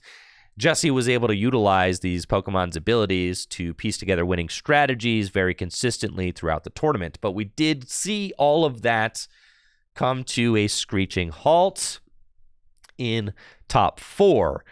Jesse was able to utilize that one copy of Professor's Research to help refill his hand and draw extra cards one time throughout the game.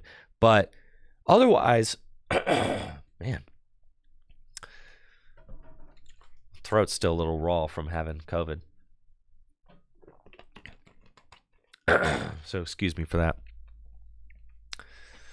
But otherwise, Jesse didn't have any way to refill his hand if his hand size got too low against the Iron Thorns deck.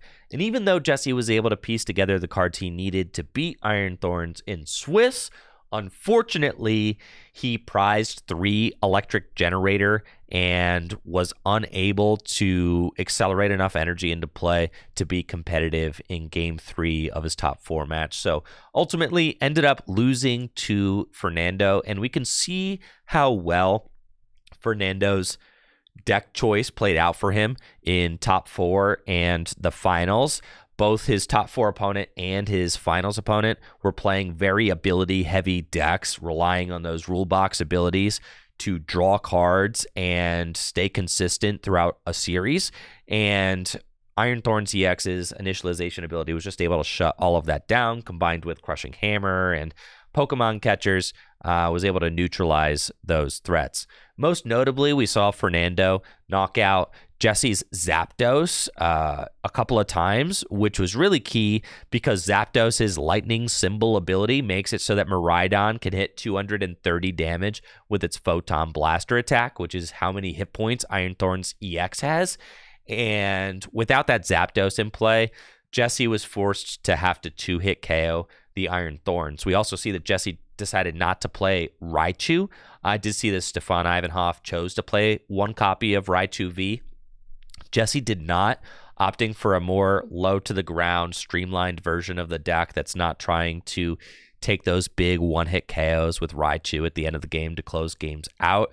Instead, just saying, I'm going to go Quick Iron Hands, I'm going to go Blood Moon Ursaluna at the end of the game, and maybe Miraidon in the mid-game in order to piece things together. That strategy obviously worked out for him, but unfortunately lost in top 4. Again, huge congratulations to Jesse for an awesome finish, and I think for showing the world how best to play Miraidon EX in this format. Yeah, I really love the list. I think it's just super streamlined, super slick, no nonsense, beautiful list.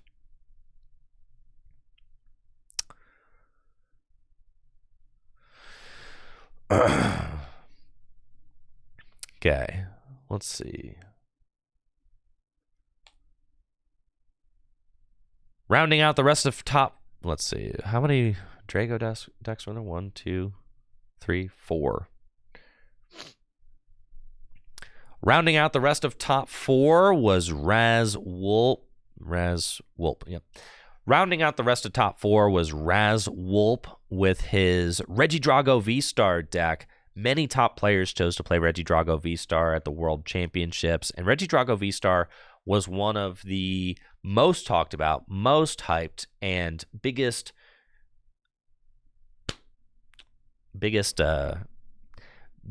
threat level decks. I wanted to thank some of the subs. I know I missed some of you. Thank you, Ginge Returns, for that Prime sub in the 6 months, and thank you, Danek the Hispanic, for that Prime sub in the 2 months. Yo, thank you guys. I really appreciate that. Thank you. When's Jesse's interview scheduled? It'll be next Wednesday is when I'm having him on, so a week from tomorrow. I'm still recovering from COVID this week. Jesse just got home, so he doesn't have the time as he's getting caught up with his work schedule and all of that. So next Wednesday, I'll have Jesse on.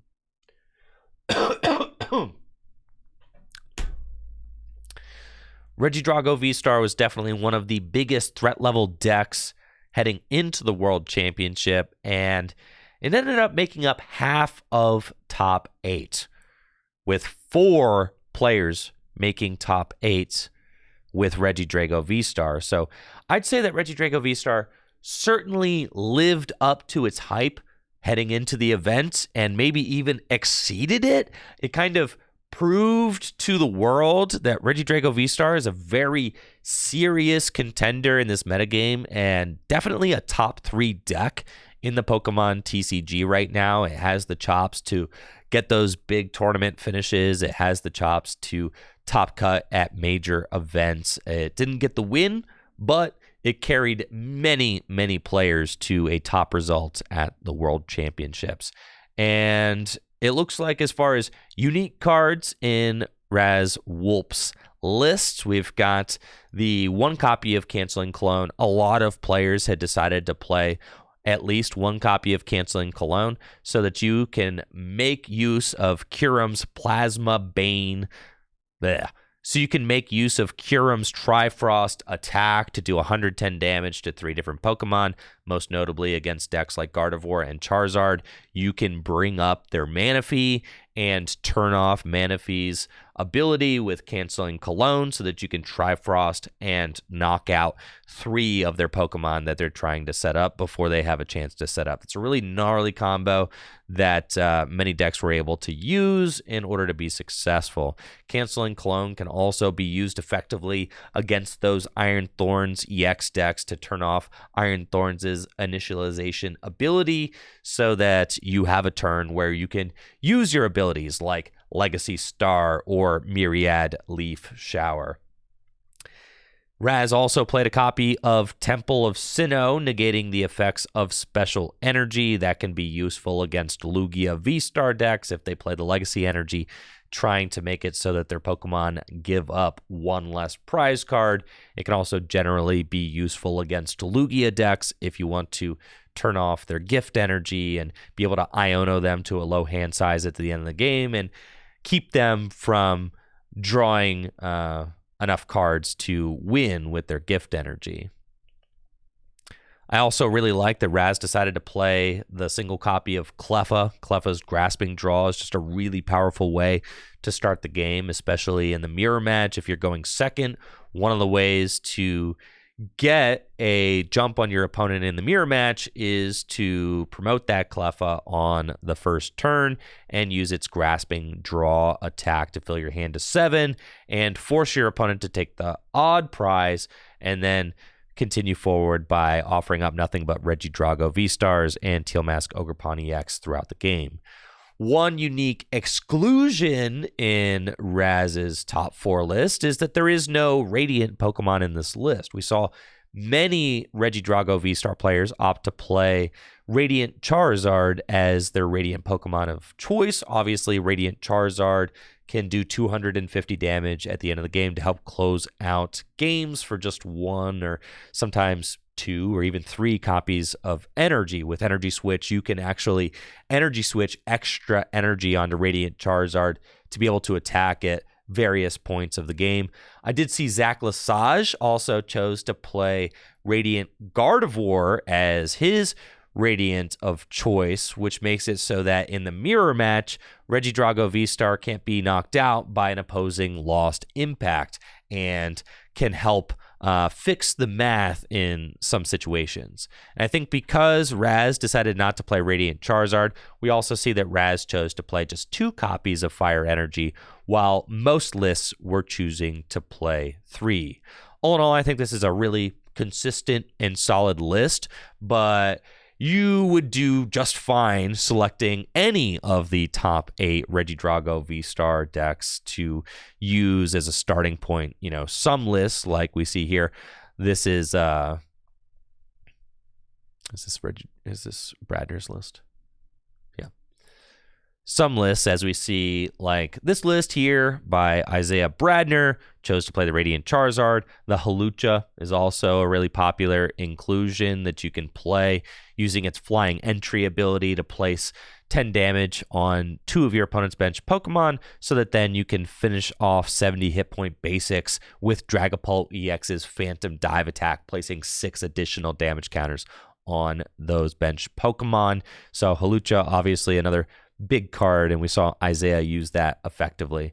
Something that I really liked about the way that Isaiah chose to play his mirror matches, something that he was able to show off effectively on stream, was that he would not go for the 2-4-6 route as far as routing your games go, and he would try to go Trifrost twice, which means that he only has to attack with 2 copies of Regidrago V-Star and Trifrost twice to win the game. And it was really interesting watching him go for those plays and win games because of it, knowing the opponent's list, knowing that they didn't have any way to heal damage that he was placing. If you use Kyurem's Trifrost to put 110 damage on a Mew EX, a Fezandipity EX, and maybe a Squawkabilly EX, then you could just Trifrost one more time, and that's all 6 prizes in 2 attacks, which is a crazy way to win, and a way that Isaiah was always looking for to close out games. And one of the benefits of being able to do that is that when you use Trifrost and don't take a knockout, you actually deny your opponent the opportunity to draw cards with Fezandipity EX's Flip the Script ability, and we saw Isaiah use that to great effect. It's harder to play around the double Trifrost than it is to maybe sometimes disrupt the opponent's hand, Iono them to low, and keep them from being able to go 2-4-6, especially when Radiant Charizard is involved at the end of the game. Sometimes that can be really hard to play around. If you're trying to map your prizes 2-4-6, your opponent promotes that Radiant Charizard, Ionos you to a low hand size, and then you don't have the gust to get around the Radiant Charizard, and you just have to take that odd prize card. So that was a really cool route to see. And another thing that Isaiah ended up doing to help make that play easier to pull off is that he would save his Regidrago V-Star's Legacy Star ability until late in the game. A lot of times he was waiting to use his Legacy V-Star to win the game, which was something that was really cool to watch play out over and over. Man.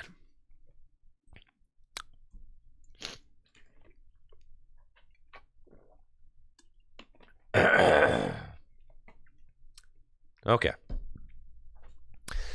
Just a little bit more, Mahone. Come on.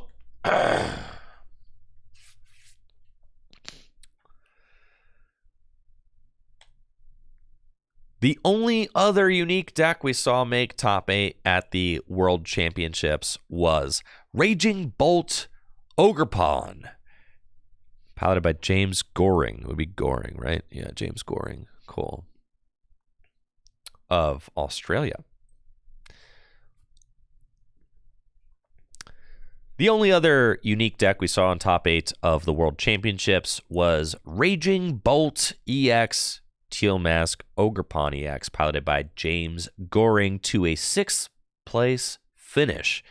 This list opted to play the copy of Sandy Shocks. It turns out the Dusk Noir line that was kind of hyped going into the World Championships didn't end up coming to fruition, and the tried and true single prizer Sandy Shocks ended up being the best partner for Raging Bolt EX. And I really like this list. It's very no-nonsense. It did opt to play 2 copies of Bravery Charm, which can give Raging Bolt EX a massive 290 hit points, making it really difficult to take down. 4 copies of Trekking Shoes and 3 copies of Pokegear, along with 4 copies of Professor Sada's Vitality. And there are 2 lists that played just basically 4 copies of Professor Sada's Vitality. Man. There are 2 different decks that made top 8 of the World Championships that really relied on just 4 copies of Professor Sada's Vitality to accelerate energy into play and draw cards throughout the game. Both this Raging Bolt Ogerpon list and the finalist Roaring Moon EX deck. So we can see how successful Sada's Vitality ended up being as an engine, especially combined with cards like Trekking Shoes, Pokegear, and Pokestop. This ended up being a very turboed out top 8 World Championships. I mean, no setup decks. These are all decks that are trying to announce big, explosive attacks as early as the first or second turn of the game. Not a single rare candy, not a single setup Pokemon, and not any Pokemon that evolved more than once made top 8 of the World Championships. And I noticed a lot of people point that out and say this was a very turboed out World Championships. Attacking quickly and efficiently was definitely the theme of this year's Worlds, and I think a lot of players were surprised, myself included, to see no Gardevoir and no Charizard EX in the top 8 of the World Championships. Raging Bolt EX would have been my prediction as the top big basic deck heading into the Worlds, and I think it still holds up really well. It is kind of a linear and straightforward deck, similar to the Roaring Moon EX deck, but we saw that doesn't really matter. When you're racing to chase down and knock out Regidrago V and Teal Mask Ogerpon EX, it doesn't really matter how linear you are. It just matters how good you are at doing it, right? If you're the first person to take 2 prizes and then close games out by going 4 prizes, 6 prizes, all on 2 prize Pokemon, you're just going to win a whole lot of your games, especially when you start that prize trade on the first turn of the game going second. And that's what Roaring Moon EX really excels at. I love that James decided to play 3 copies of Pokemon Catcher, as that helps the Roaring Moon EX deck to initiate that prize trade in the way that it wants to by targeting down a 2 prize Pokemon on the first attack. You really don't want to take an odd prize if you don't have to. You want to take out a 2 prizer, take out another 2 prizer, take out another 2 prizer, and win the game. And that's what Raging Bolt EX does really well with its Bellowing Thunder attack, which does 70 damage times the amount of energy you discard from your board. You accelerate energy into play with Sada, Teal Mask Ogerpon EX, and you got a broken deck on your hands.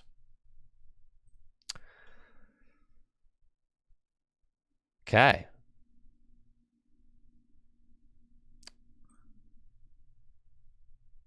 Kicking off top 16, Rahul Reddy finished 9th place with a pretty unique take on Lugia V-Star. Lugia V-Star was gaining some traction heading into the World Championships, as it was seen as a deck that could compete with Gardevoir EX and Charizard EX and also hold its own against many of the big basic decks. And what's really interesting about Rahul's take on the Lugia V-Star deck is that he opted to play a 1/1 Cinccino line and then still play a very lightning-heavy list with the Iron Hands and a Raikou V, as well as a basic Lightning Energy and one Earthen Vessel. So there were some big basic Lugia lists that were gaining traction before the World Championships that did not play a copy of Cinccino, and instead were playing like 2 basic Lightning, maybe 2 Vessel, and an Iron Hands. It looks like Rahul kind of wanted to play that big basic focused Lugia V-Star list, but then also wanted some of what the Cinccino list had to offer with those huge explosive knockouts that could knock out Charizard EX in one hit, right? So I think Rahul kind of combined both those concepts and ended up finding a lot of success with this Lugia list, actually finishing with enough match points to get into the asymmetrical top 8 cut, and but then lost, so ended up finishing 9th place overall. And I feel for Rahul, because I too have finished 9th place at the World Championships by bubbling out. There was no asymmetrical cut in 2015, but I bubbled out of top 8 on opponent's resistance. I unfortunately did not have a chance to play for my top 8 spot, but it's really cool to see how the Pokemon Company continues to listen to fans and make adjustments to their tournament structure. And it was certainly cool that Rahul had a chance to play for a top 8 spot. Still didn't earn it. However, still a very, very successful run with this unique take on Lugia V-Star.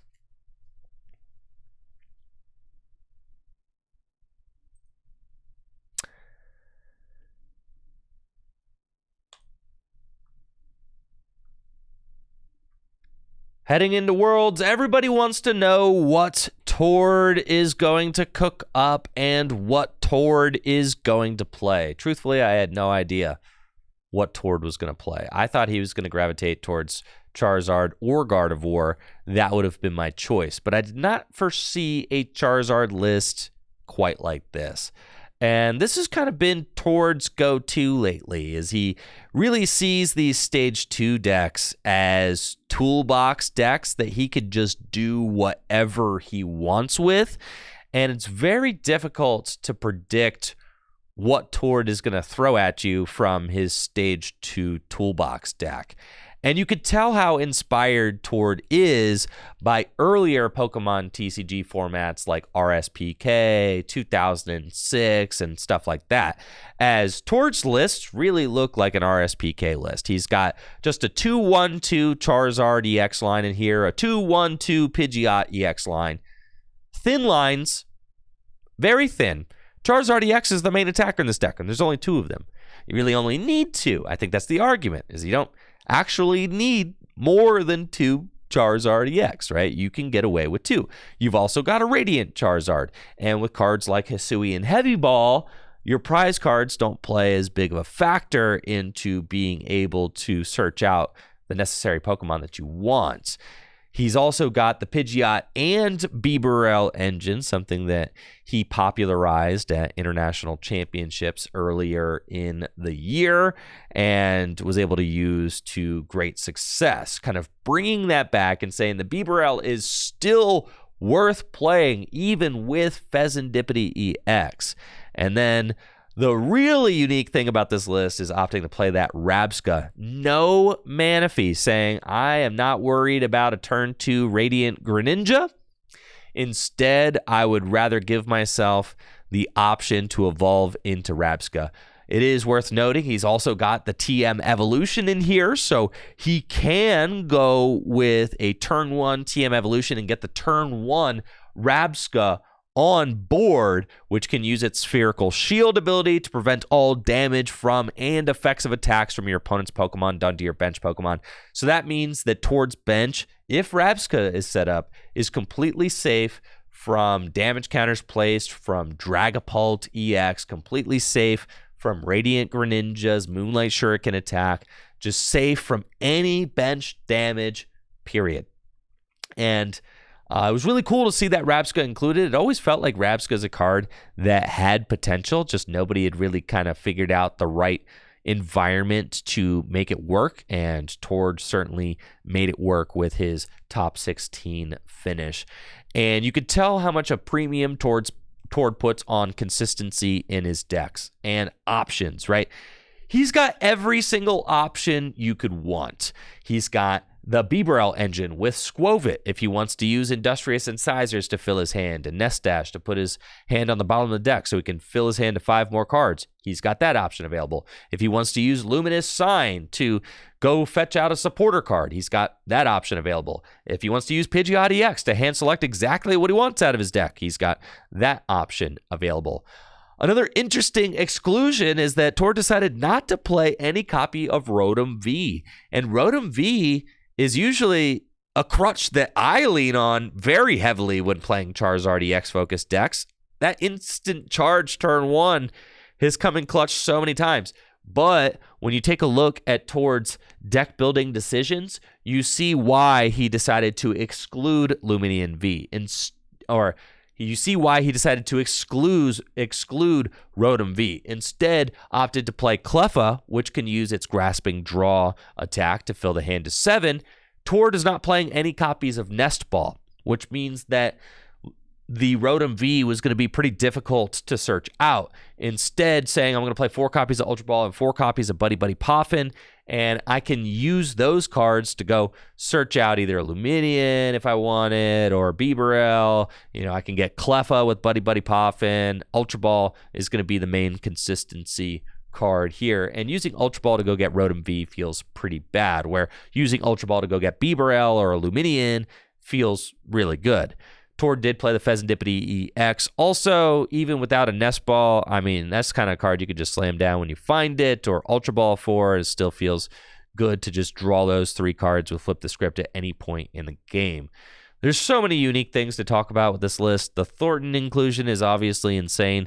With a 2-1-2 Charizard EX line, Tord can, have a Charizard get knocked out and have no Charmander in play, and then Thornton one of his various Pokemon into Charmander, then Rare Candy Charizard again, and get a Charizard back swinging out of nowhere. He can also summon a Pidgeot EX out of nowhere. If he's got a Pidgey in the discard pile, can Thornton, Rare Candy Pidgeot, and boom, there you go.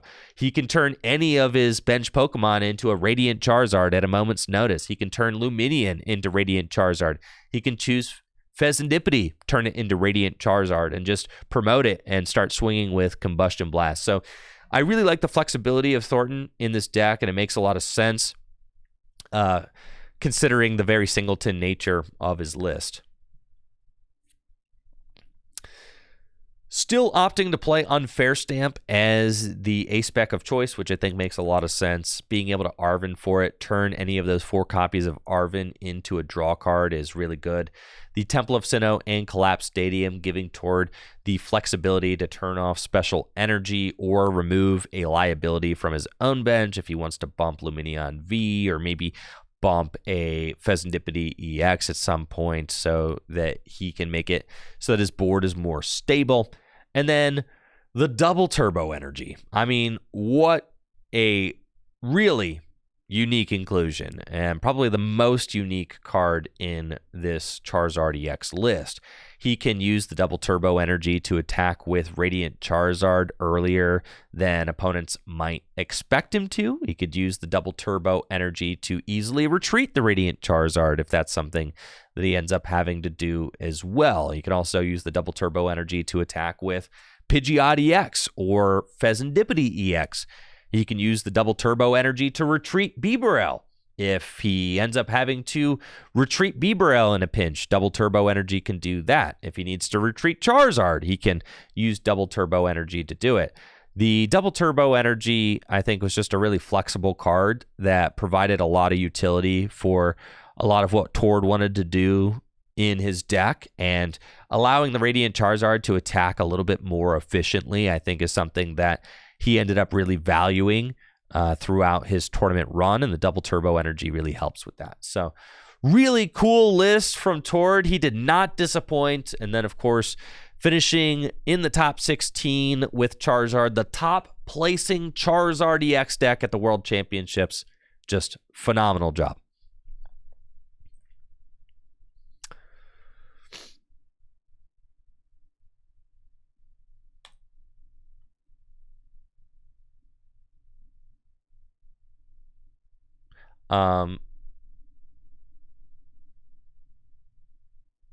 Anyone know how you'd go about pronouncing Lu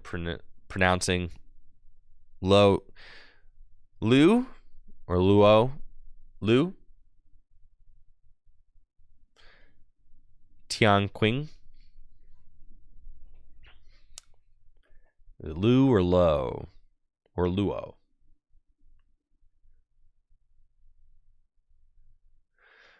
Luo Tianxing. Cool. Luo Tianxing. Kind of between a ch and a ts. Got it. Luo Tianxing. Yeah. Cool.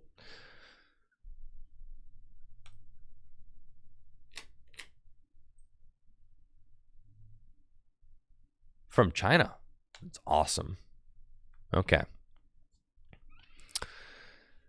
The top placing Gardevoir EX deck was also in the top 16 of the World Championships. We had Luo Tianqing from China finish in 12th place at the World Championships with Gardevoir EX. And this list has a lot of what I think players would have expected from Gardevoir EX heading into the World Championships.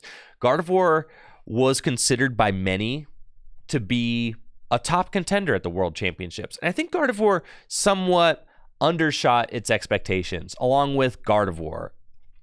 I think Gardevoir somewhat undershot its expectations, along with Charizard. We did have a Charizard and Gardevoir finish in the top 16, but I expected Gardevoir to be a potentially World Championship winning deck, and it didn't quite make it that far. This list did opt to play Cresselia with its Moonglow reverse attack to help move damage counters off of Gardevoir's bench and target down Pokemon on the opponent's side of the board. Also opted for that TM Devolution, something that a lot of players were looking to play in order to help with their Charizard EX matchup. You can use Technical Machine Devolution at key points in the game to remove your opponent's Pidgeot EX, Charizard EXs from the board, and combined with cards like Iono or Nut and Fair Stamp, you can make it a really tough board state for them to come back from. Just one copy of Turo Scenario. I know some Gardevoir lists were playing 2 copies of Turo Scenario, but Control didn't really show up in a successful way at this year's World Championships. I know Azul and his group decided to play Control, and that didn't go very well for them this year at Worlds, and there wasn't any Snorlax stall decks in the top finishing decks at Worlds, so I think just one copy of Turo Scenario ended up being the right call. And otherwise, just a very consistent list: 4 Iono, 4 Arven, and 2 copies of Artisan, opting to use the Enhanced Hammer instead of the Temple of Sinnoh to deal with those Lugia decks that play the Legacy Energy with the Iron Hands EX. 2 copies of Monkey Dory has become very standard for Gardevoir EX decks. The Adrenabrain ability, just the premier function of the Gardevoir EX decks now. The fact that you can place damage counters on your own Pokemon with Gardevoir EX's Psychic Embrace ability while accelerating energy into play, and then use Monkey Dory's Adrenabrain ability to move those damage counters onto your opponent's Pokemon, means that you just have complete control over where the damage is placed on your opponent's board and how it's placed, and at what pace you take prize cards at. Also, so the double Monkey Dory is pretty much staple in Gardevoir lists nowadays. I was talking to JW, who ended up playing Gardevoir relatively unsuccessfully at the World Championships. He went 3-5 day one. Some players were deciding to cut Radiant Greninja from Gardevoir. JW decided to play Radiant Greninja. I was cutting Radiant Greninja from my list and opting for Tatsugiri instead. But we see here that Luau decided to play Radiant Greninja in his list.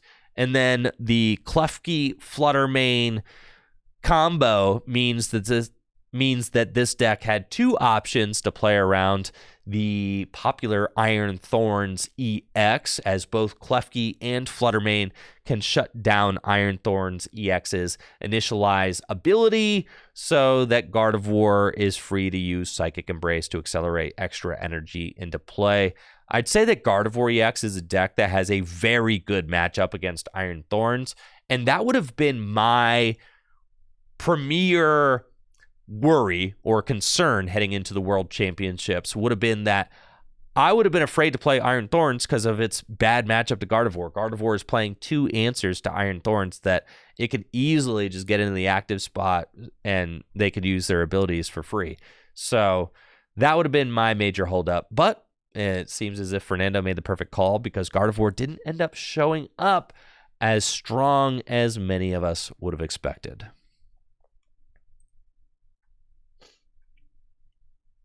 Thank you, Rorschach 520.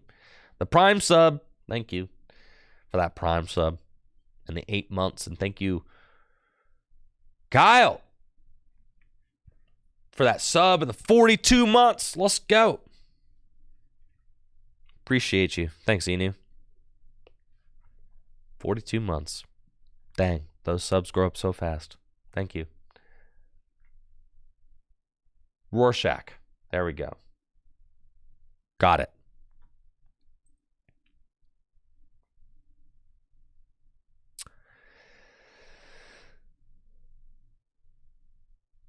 Pidgeot Control. We did have one Pidgeot Control deck.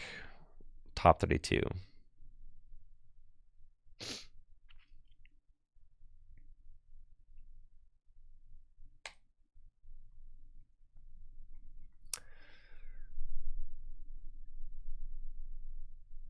And then the final unique deck in top 16 of the World Championships, piloted by Lucas Zing. My beloved Chen-Pao Baxcalibur. Oh, I abandoned you, Chen-Pao. I said you couldn't do it in this metagame, but boy, was I wrong. With the odds stacked against him, Lucas proved the world that Chen-Pao Baxcalibur is still a top deck in the Pokemon TCG, with a 16th place finish at the World Championships. And this is a very unique twist on traditional Chen-Pao Baxcalibur lists, like the kind that we saw Lucas win a regional with earlier in the year. Lucas did win with Chen-Pao, right?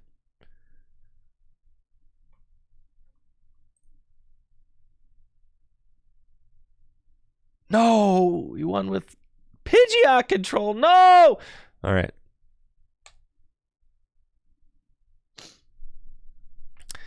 He switched it up. All right. This is a really unique take on Chen-Pao Baxcalibur. Then this Chen-Pao Baxcalibur list is really very unique and different from lists that we had seen popularized throughout the rest of the season, the kind that Lucas was playing to great success at regional championships. This list is playing a 1/1 Origin Form Palkia V-Star in it. That's the major difference. I think that with the 1/1 Origin Palkia V-Star, Lucas is able to be aggressive without necessarily needing to get a turn 2 Baxcalibur. And I think that's kind of genius, right? Because if you're up against a deck that is going to try and chase down your Frigibax or your Bidoof by attacking with Dragapult, then you can use Origin Form Palkia V-Star and kind of guarantee yourself a powerful turn 2 attack even if you don't have Frigibacks at the ready. And I think that that's a really cool, flexible play that this deck can make. You can use Origin Form Palkia V-Star's Star Portal ability to accelerate energy onto Chen Pao or onto the Palkia itself to do a lot of damage, or onto Radiant Greninja to snipe down Pokemon on your opponent's side of the board if they don't have a Manaphy in play or something like that. It does look like Lucas decided not to play the Canceling Cologne in this list. That's one of the ways Lucas was able to fit the new cards, Origin Form Palkia V-Star and Pheasantipity EX, whose Flip the Script ability is such a powerful option for this deck as your attackers are getting knocked out all the time. Being able to fill your hand to 5 with Bibarel's Industrious Incisors and then go 3 cards further with Pheasantipity EX's Flip the Script ability just gives this deck so many options to draw cards that it didn't have previously.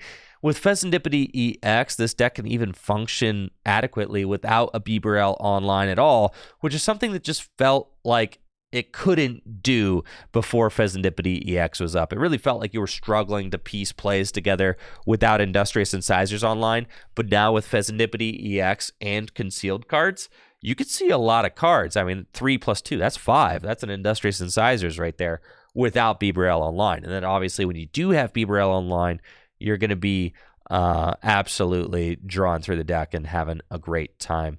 Just the 302 Baxcalibur line, which is very standard for Baxcalibur decks. A lot of Baxcalibur Chen-Pao lists were playing 3 copies of Chen-Pao. Now we've cut to 2 copies in order to accommodate for the Origin Form Palkia V-Star, which makes a lot of sense. Everything else is extremely standard. There is a Night Stretcher, new card from the Shrouded Fable set, and only 2 copies of Pokestop. That's the one thing about this list that makes me a little bit nervous. I really love 3 copies of Pokestop in the Chen-Pao Baxcalibur list. You can get away with 2 copies. We see that Lucas actually included an Iono as well. So where we cut 1 copy of Pokestop, we've included 1 extra draw supporter with that Iono. Only 1 copy of Cypher Maniac's Code Breaking instead of 2, which a lot of lists were playing earlier as well. And I think that for all of you Chen-Pao Baxcalibur fans out there, Lucas proved himself to be a true Chen-Pao head and a true believer in the Ice Cat, and has shown us all the way to pilot Chen-Pao Baxcalibur in our current formats. All right. That's going to do it for me for the stream today. There's other decks that kind of finished in top 32, but I'm going to chop that up into a YouTube video and kind of just, let that be a YouTube video on the top decks. We could go down even further, but really there's just there's a control deck in like 27th place. Other than that, there's nothing terribly interesting rounding out the rest of top 32. And, I'm cool on talking about the control deck, honestly. Control ain't all that for me. So that's going to do it for today's stream. A little bit of a short one because TCG Live is undergoing maintenance. So I'll be back with some more Pokemon TCG related content tomorrow. All right. So I'll be back tomorrow. Thank you guys all so much for the love and for the subs, the bits, all of that, the supports. Thank you, Nazca, for that Prime sub a minute ago as well. Thank you. And I'll be back tomorrow with a longer stream with Pokemon TCG Live back in action. We'll have a good time then. All right. But until then, y'all take it easy. All right. I'll catch you tomorrow. Goodbye.